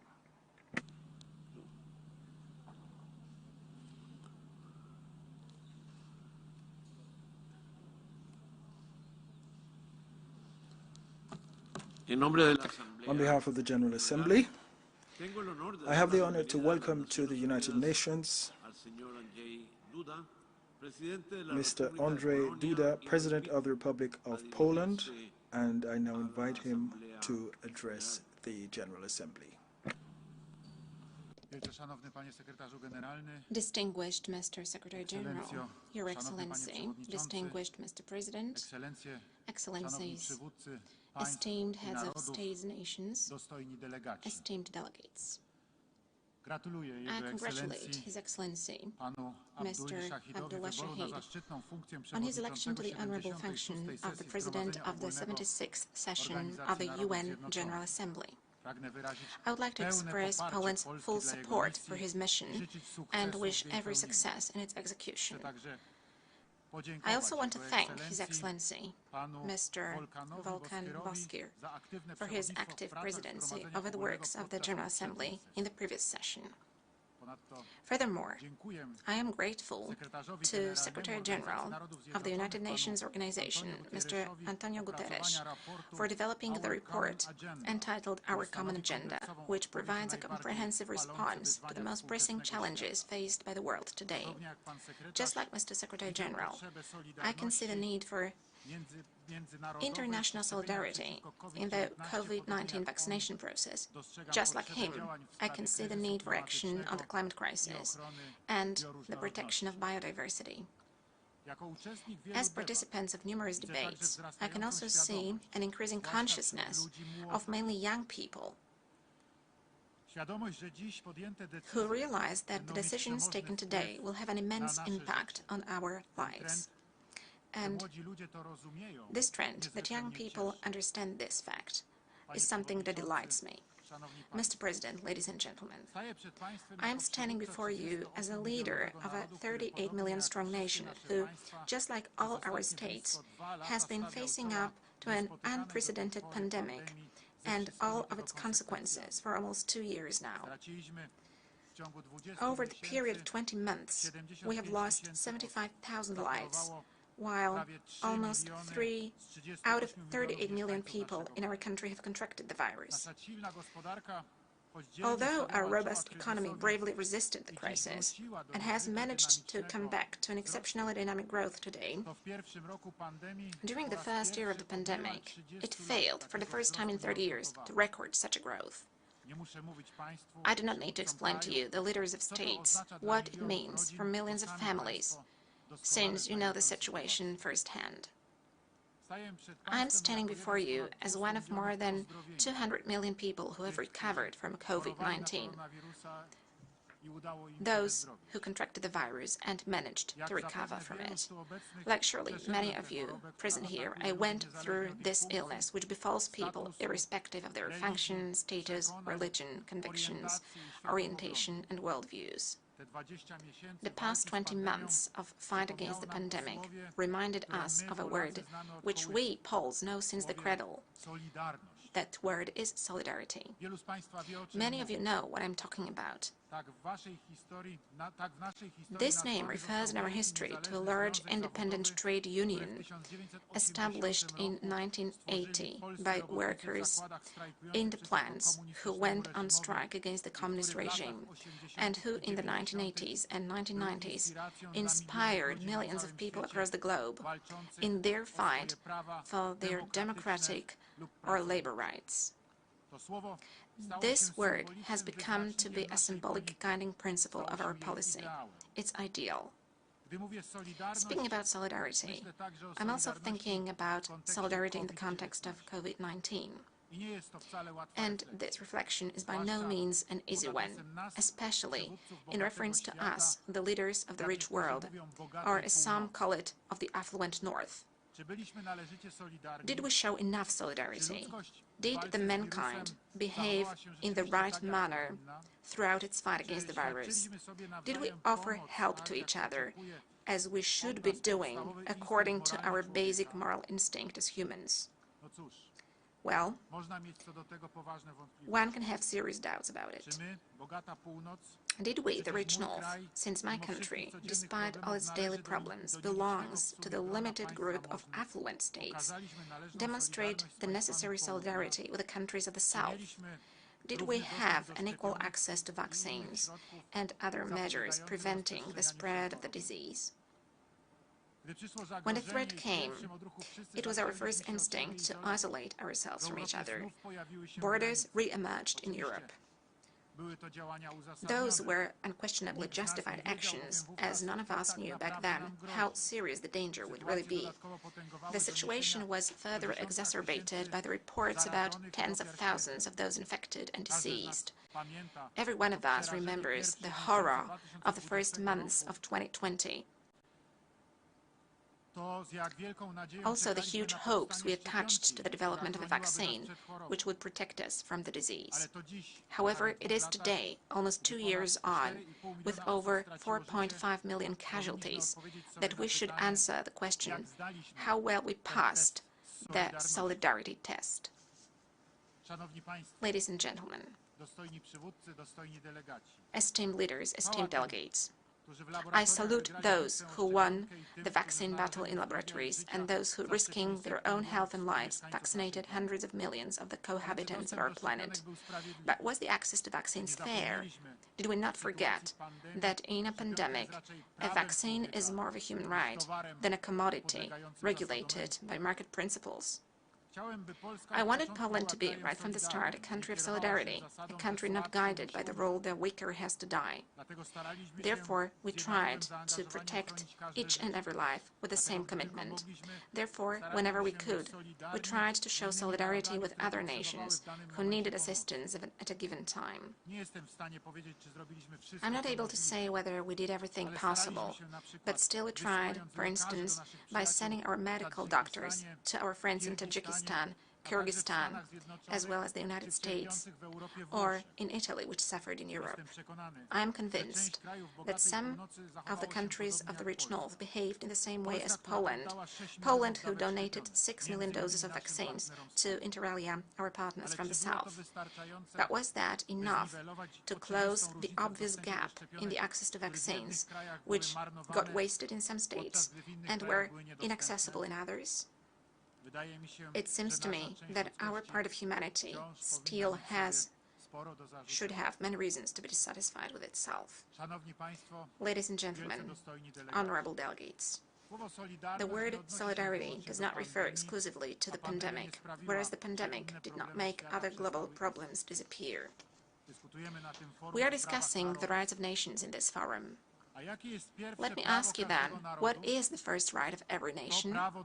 It is the right to self-determination and the right to democratic governance set out in detail in the science of democratization and enshrined in the International Covenant on Civil and Political Rights adopted by the UN. I am absolutely sure that most of us agree on the fact that each of our nations, the United Nations, has the right to protect its borders, the right to their inviolability, to choose its system of government, and to govern with the consent of the nation and never against it. Ladies and gentlemen, do we really agree with that? Since I have an impression, and it is not only my impression, that COVID-19 allowed us to easily forget about multiple misfortunes plaguing different parts of our globe, often in the vicinity of our homes. During the pandemic, reports of the tragedy in Syria, where an externally supported civil war has inflicted unimaginable suffering on the population and turned millions of people into refugees and fugitives, vanished from the headlines. The tragedy in Libya, Ethiopia, and Yemen is barely noticed by many people from the rich north. During COVID-19, we did not move any closer to resolving the Israeli-Palestinian conflict, which, as all of us know, should be a two-state solution, but first of all, a peaceful one.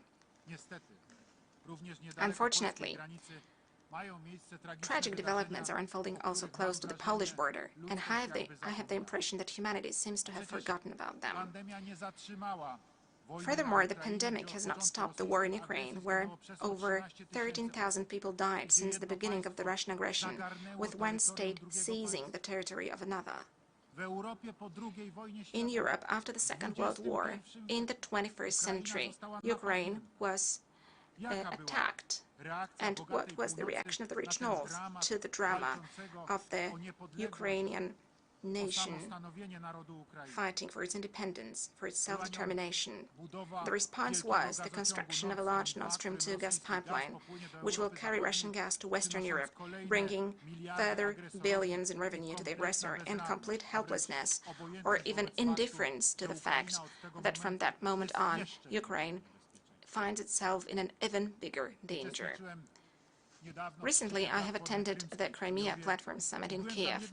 Being one of few leaders representing the rich North, I searched with my eyes for those who have constructed and approved the construction of Nord Stream 2. I did not find them. COVID-19 also obscures to many people the events in neighboring Belarus, neighboring to Poland, where since August 2020, hundreds of thousands of people have come out daily for peaceful protests, demanding just one thing: respect for the election result. In response, they encountered police beatings, tear gas, and oftentimes bullets used by the regime to defend itself against its own people.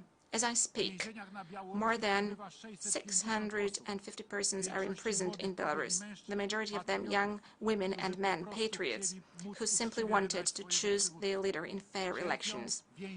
They are suffering in prison due to political reasons. Recently, a kangaroo court has sentenced two of them, Maria Kolesnikova and Maxim Znak, to 10 and 11 years in prison. Along with them, the leaders of the Polish minority in Belarus are either detained or imprisoned for their democratic activity: Angelika Borys and Andrzej Poczobut. These are just a few names from among hundreds of those persecuted. We demand the release of all of them and expect greater solidarity from the international community with the nation of Belarus, who simply wants to have a fair state, to have a fair democracy. What have these people done that was so wrong? Nothing.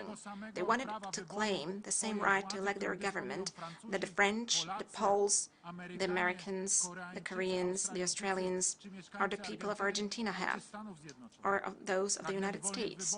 They wanted the free elections in which many of us ran, the presidents of the free world, and the importance of which the UN General Assembly so emphatically expressed in a series of historic resolutions, enhancing the effectiveness of the principle of periodic and genuine elections.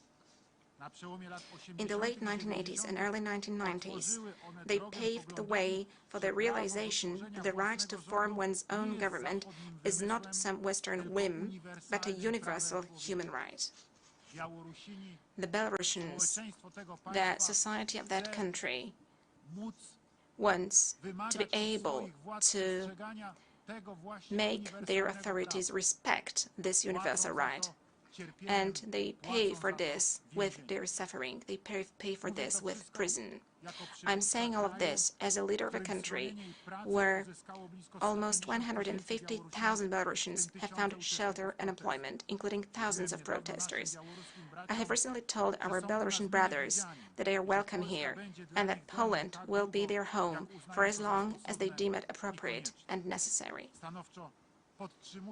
And I wish to uphold these words very decisively. But solidarity comes at a price, because regimes defend themselves not only against their own citizens, but also against democratic states. The response of the authoritarian regime in Belarus has taken the shape of an unprecedented hybrid attack on the borders of Poland, Latvia and Lithuania, the three countries on the eastern flank of NATO and the European Union. For many weeks, the regime of Alexander Lukashenko has been bringing tens of thousands of desperate inhabitants of the Middle East into its country, forcing them under police batons to cross our borders in an attempt to create an artificial humanitarian crisis. These people then camp out at the border, and the regime is deaf to our offers to provide them with humanitarian aid. These people, the immigrants, are treated by the regime as pawns in a political game, and their dignity and fundamental rights are offended.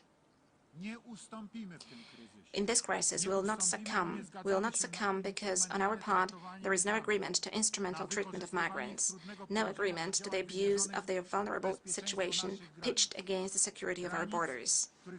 The borders which we protect, as it is our duty, also being a member of the EU, who defends the border of the European community. I'm saying this also as a leader of a country that knows very well how to tell the difference between a humanitarian crisis and hybrid activities. The country which, together with its allies, participated in the refugee rescue operation in Kabul airport just a few weeks ago. Initially, our intention was to evacuate dozens of military and diplomatic staff who cooperated with us.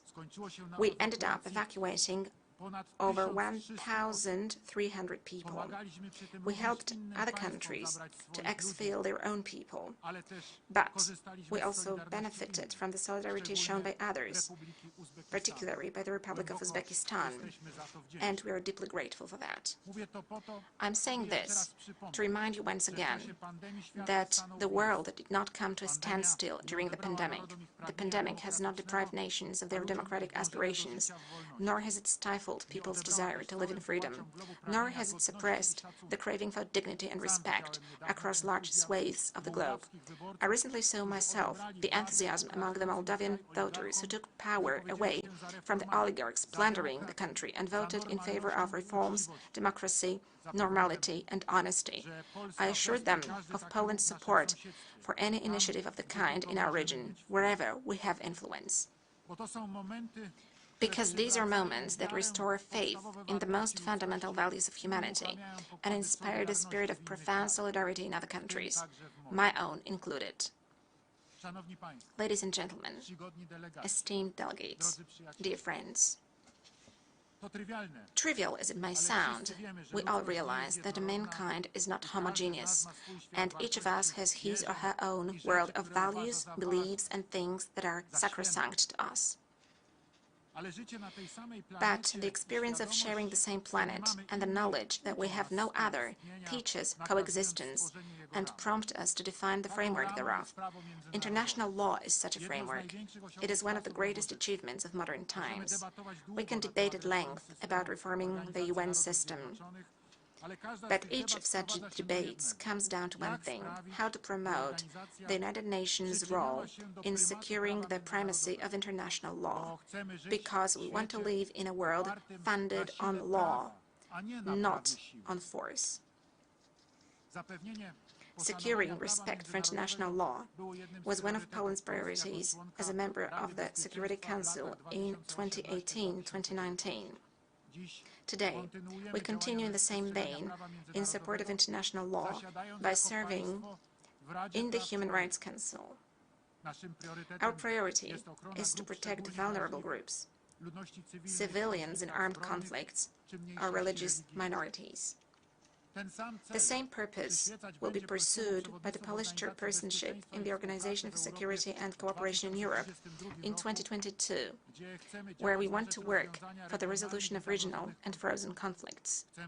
We want to tap OSCE potential to improve the conditions of the weakest and most vulnerable people.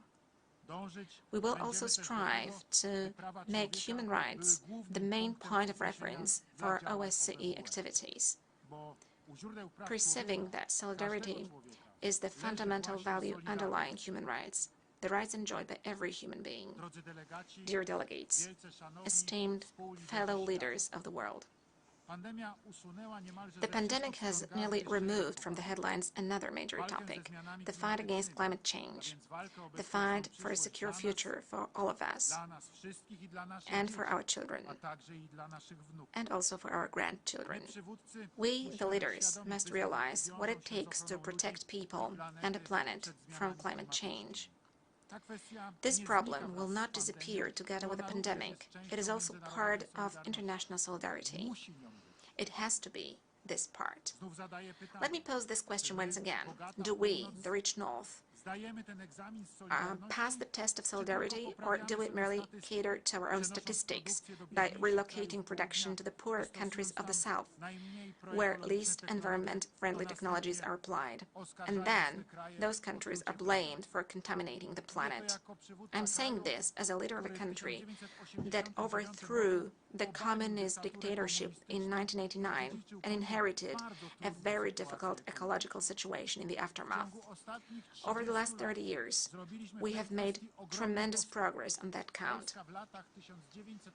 Between 1988 and 2016, Poland reduced its carbon dioxide emissions by more than 30%. Our rivers and air have become cleaner, and the country much greener. Moreover, we have more forests. By the way, Poland, being a country of primeval forests, woods, Great Lakes and rivers, attracts many lovers of nature from all over Europe. Of course, I could also add that the share of hard coal in our energy mix is systematically decreasing, with biofuels and renewable energy sources gaining ground. But at this point, let me humbly admit that this is only the beginning of the road to us, a long road which is ahead of us. Nevertheless, I believe we can make it, we will manage, because we are very ambitious in this regard and we understand the challenges of the future.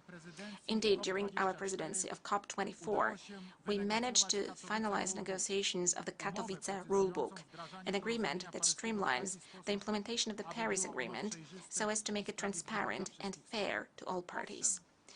It is also fair to say that we supported the transformation of our energy sector with due respect to the socio-economic context. But at the same time, we realize that more effort will be needed. Therefore, in February this year, the Polish government gave a seal of approval to the energy policy of Poland until 2040, which maps out the directions of energy transformation. The document is an important step towards low and zero-emission transition in the Polish economy. It is my firm belief that in the name of solidarity, the strategy will be further implemented by the government of my successor in office.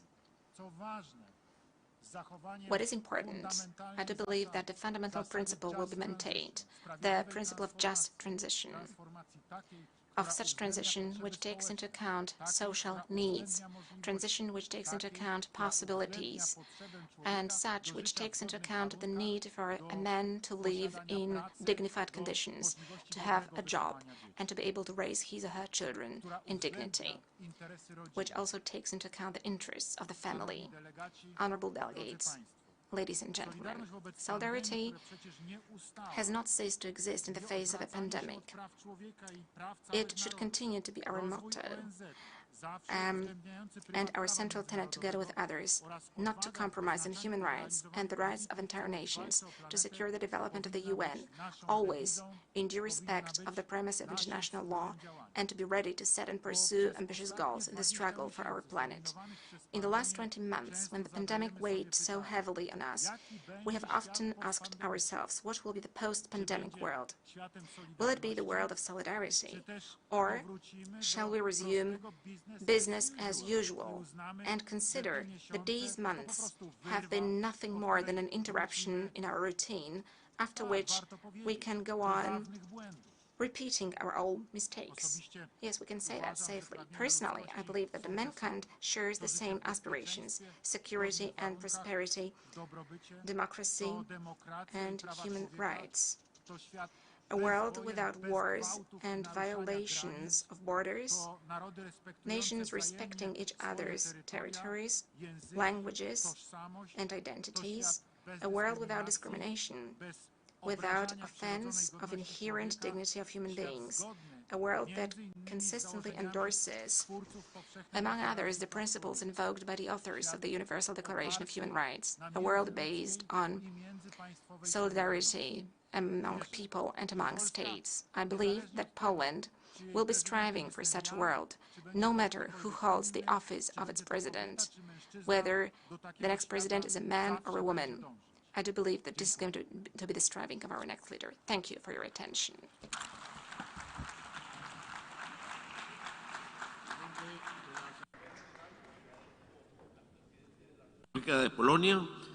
I want to thank His Excellency Andrzej Duda, President of the Republic of Poland, for his statement, and I would like to ask protocol to escort His Excellency.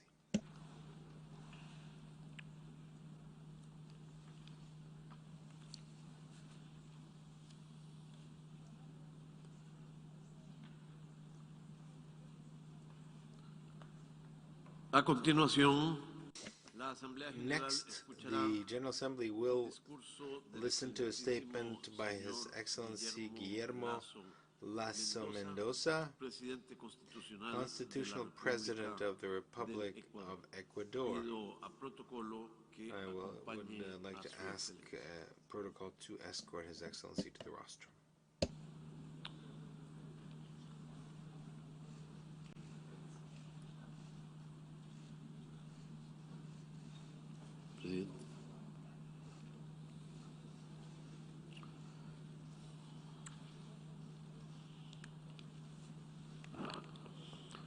En nombre de la Asamblea General, on behalf of the General Assembly, tengo el honor de dar la bienvenida I have the honor of welcoming to the United Nations His Excellency Guillermo Lasso Mendoza, Constitutional President of the Brethren Republic of Ecuador, and I invite him to address the General Assembly.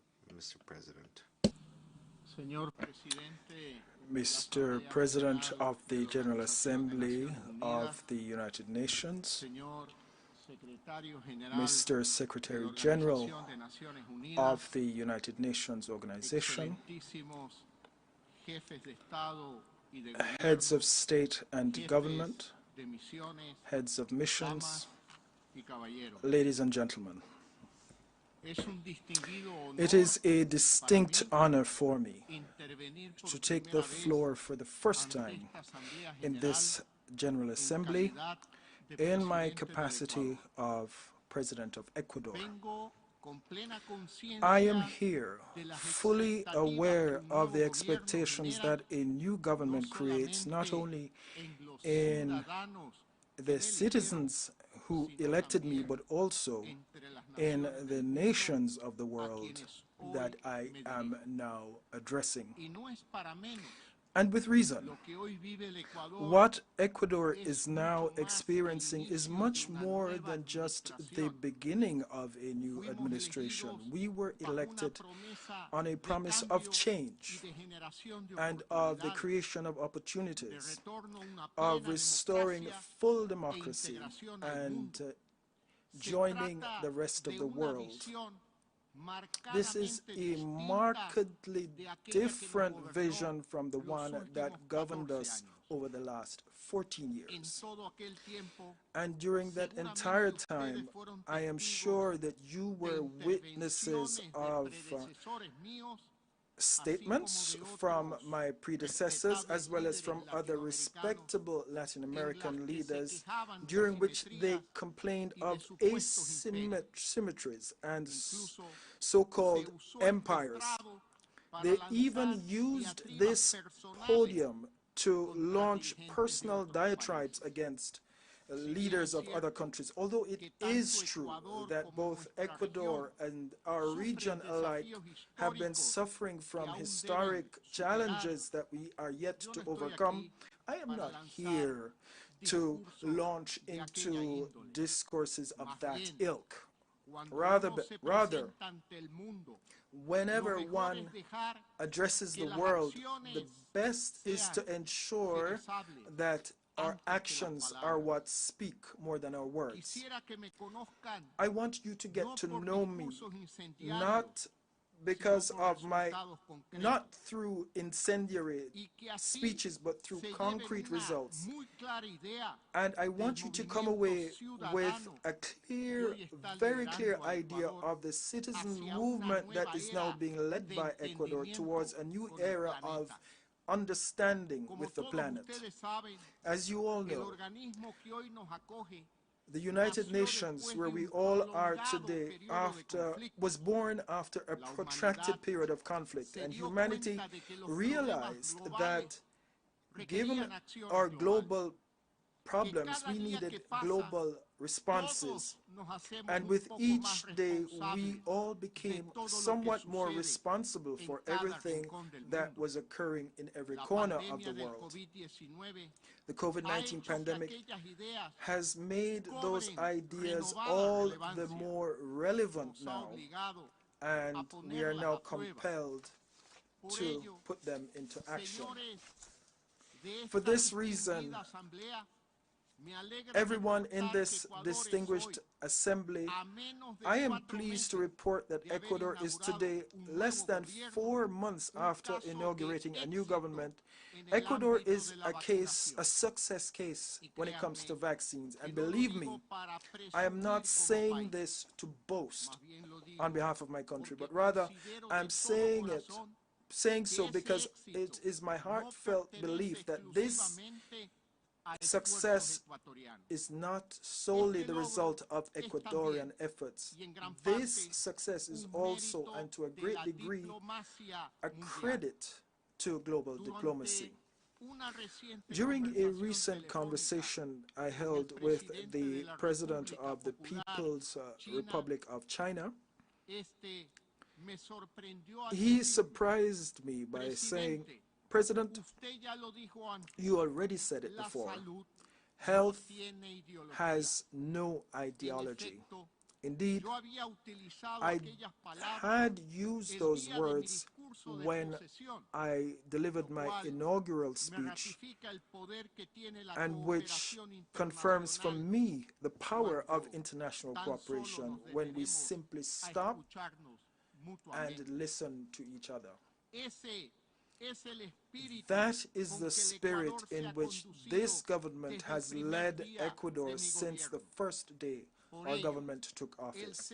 And for this reason, 62% of the total vaccine doses that have arrived in Ecuador since I took office comes from China. But we're not talking here only of China. We also received a significant donation of 2 million doses from the government of the United States of America, our main trading partner. And not only the United States, we have also entered into conversations with Russia, which, if they prove fruitful, could lead us to build on Ecuadorian soil the first Latin American laboratory to produce the Sputnik vaccines. We can also cite talks we've held with Spain, with Chile, with Mexico. But the important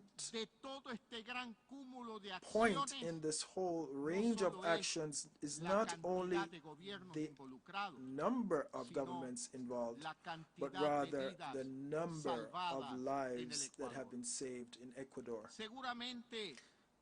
There is no doubt that some of you here will remember the horrifying images coming out of Ecuador during the first days of the pandemic.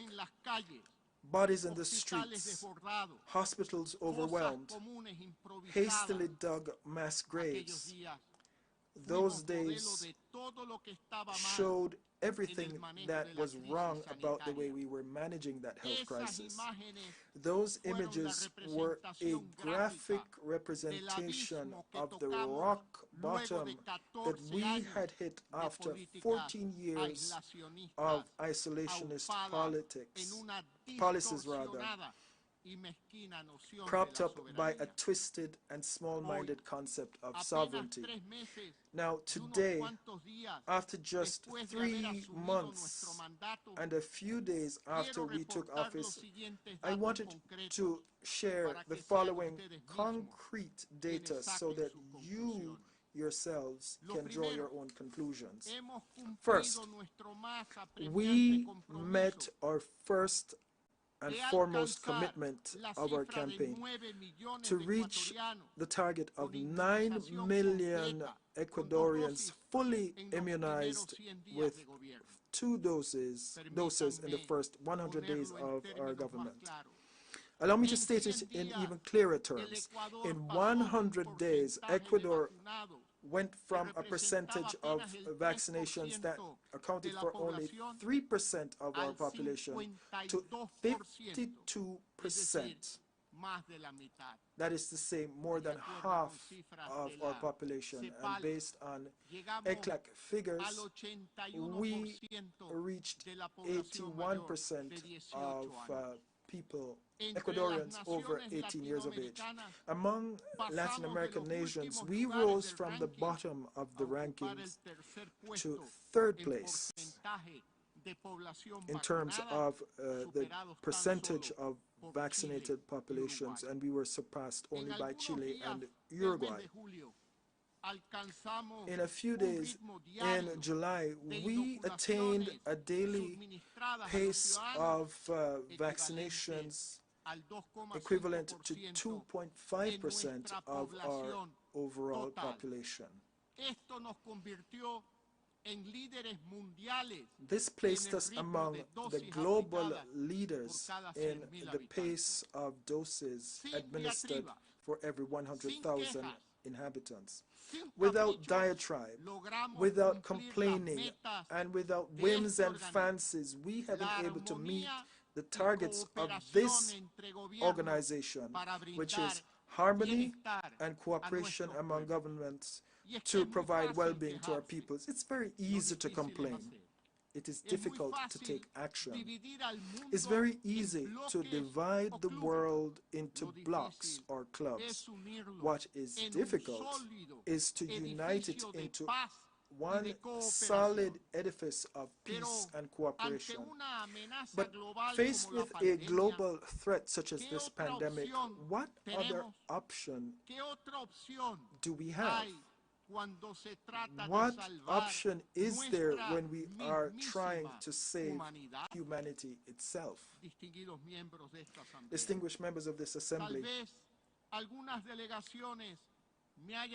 some delegations may have already heard me repeat the phrase, more Ecuador in the world and more world in Ecuador. This is a phrase that summarizes our ideal of a more competitive and outreaching country, outward-looking country seeking opportunities. But if anyone thinks that this is a phrase that refers only to economic benefits, well, they will be wrong. On the contrary, this phrase embodies a deep commitment to all those causes that humanity must assume and which are the raison d'etre of this organization. They are basic principles that Ecuador is now embracing once again. Once again, I wish to make it clear in each of these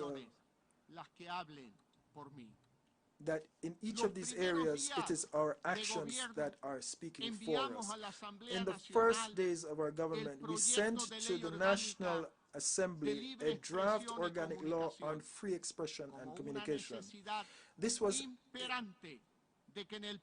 an overarching need for us to have a body of law that would guarantee and protect the fulfillment of this human right.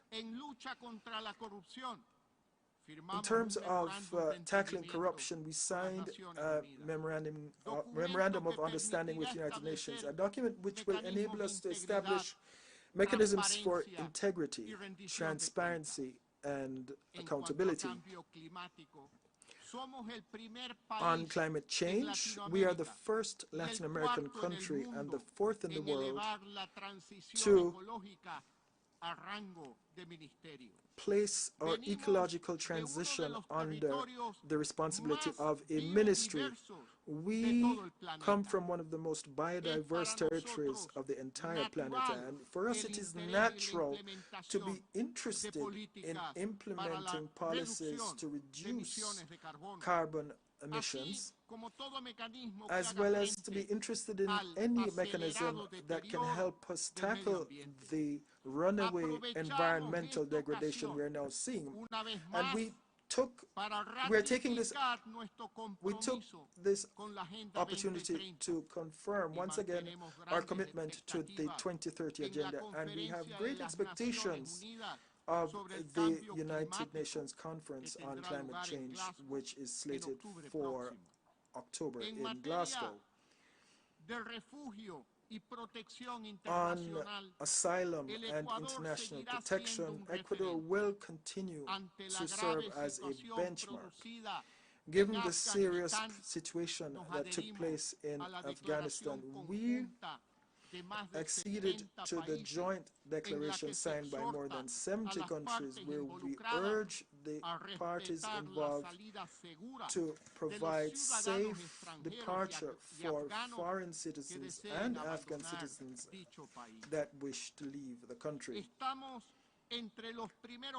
We are among the first countries in the world to set up an undersecretariat for diversities, which is geared towards eliminating all types of sexual discrimination. No one in Ecuador will be afraid of discrimination, regardless of who they are or whom they love.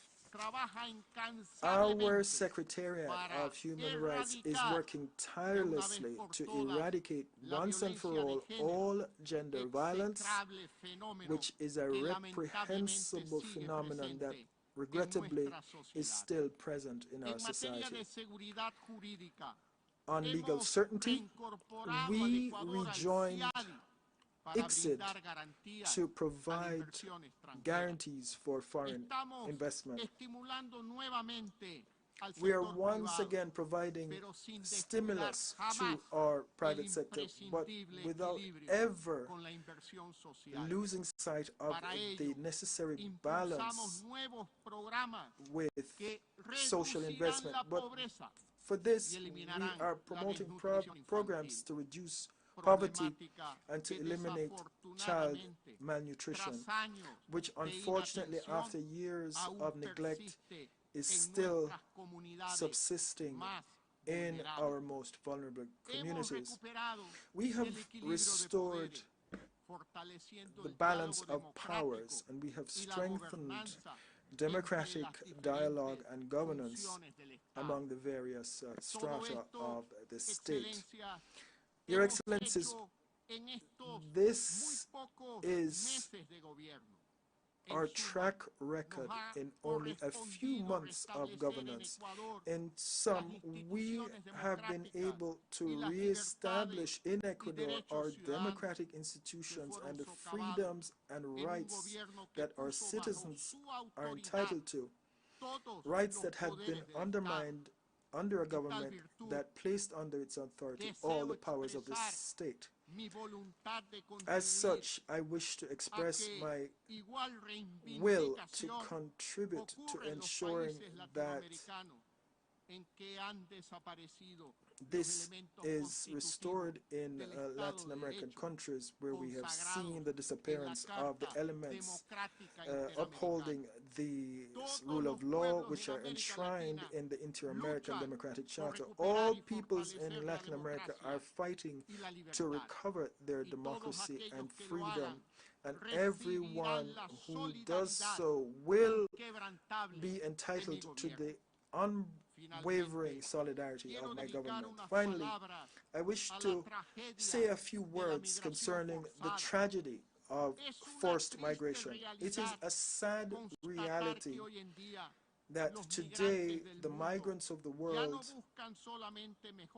are no longer looking for greener pastures, but now they are seeking mere survival. Regrettably, this human tragedy is nothing new for those of us who are living on the Latin American continent. But this does not mean that we have been indifferent as we look, as we watch, as millions of Venezuelans flee their country. Ecuador has provided a brotherly response. We have hosted and welcomed almost 433,000 Venezuelan citizens who have benefited from a solidarity-based process of regularization that will enable them to access labor and social security benefits. However, in Ecuador, we have also suffered an increase in our own migrating population who are exposed to unimaginable risks in their attempts to reach other countries such as the United States. Your Excellencies, it is precisely for this reason that I am so passionately committed to trade integration as a driver for opportunity creation. Migration is a clear signal that the citizens of the world want more integration, not less. When they migrate, citizens are showing us in practice the integration that their authorities, their authorities, do not dare to provide them with. They are prepared to cross continents to join new societies that provide them with more and better opportunities. They want access to global job markets, education, and to a whole world that is increasingly connected by technology but separated by misplaced protectionist policies.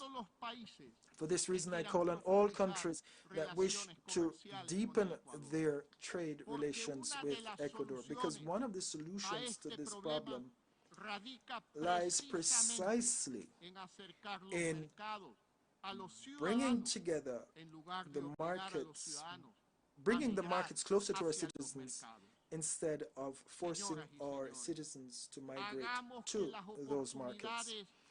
Ladies and gentlemen, let us ensure that opportunities seek out our citizens and not have our citizens migrate in search of opportunities.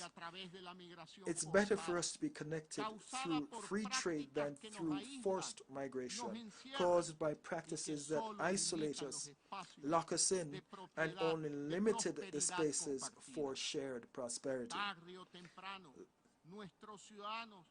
Sooner or later, our citizens will strive for their economic freedom.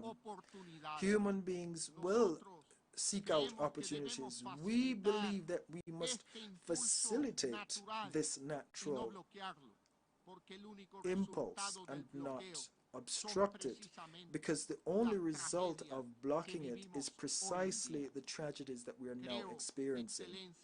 I believe, Your Excellencies, that what I am saying is mere plain common sense.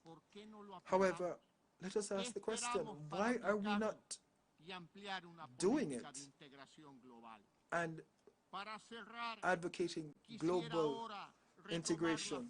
In closing, I wish to close with the words I began with. I would like everything I've said to be a satisfactory response to the curiosity and expectations that my new government has created. But in addition to everything I have said, I must say a very simple word that transcends all cultural barriers. One word that is never out of place in relations among peoples, but a word in which over the past few years we have not heard it enough from Ecuador, and that word is thank you. Thank you to the entire community of nations for their cooperation in these first months, during which, through a successful vaccination program, we have been able to restore calm to Ecuador and Ecuadorians. With this message, we are rolling out a new era of Ecuadorian diplomacy, a new way of relating to all countries of this world, regardless of where they are, their size, or their beliefs. Let this be a new beginning. Let the lessons of the pandemic be forever etched in our memories. Let all the difficulties that we have overcome today lay the firm foundation we need for a new understanding among peoples. And in this recovery, in this great undertaking of a new global harmony, you can always count on the faithful friendship and abiding gratitude of the people of Ecuador. Many thanks to all of you, and may God bless humanity.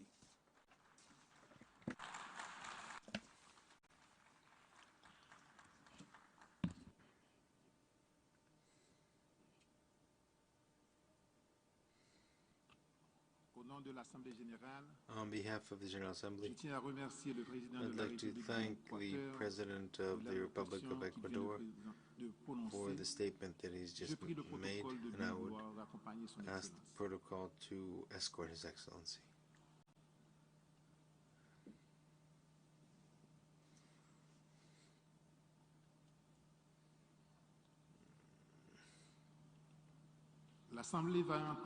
The General Assembly will now hear the statement of His Excellency Egils Levits, President of the Republic of Latvia. I would like to ask protocol to escort His Excellency to the rostrum.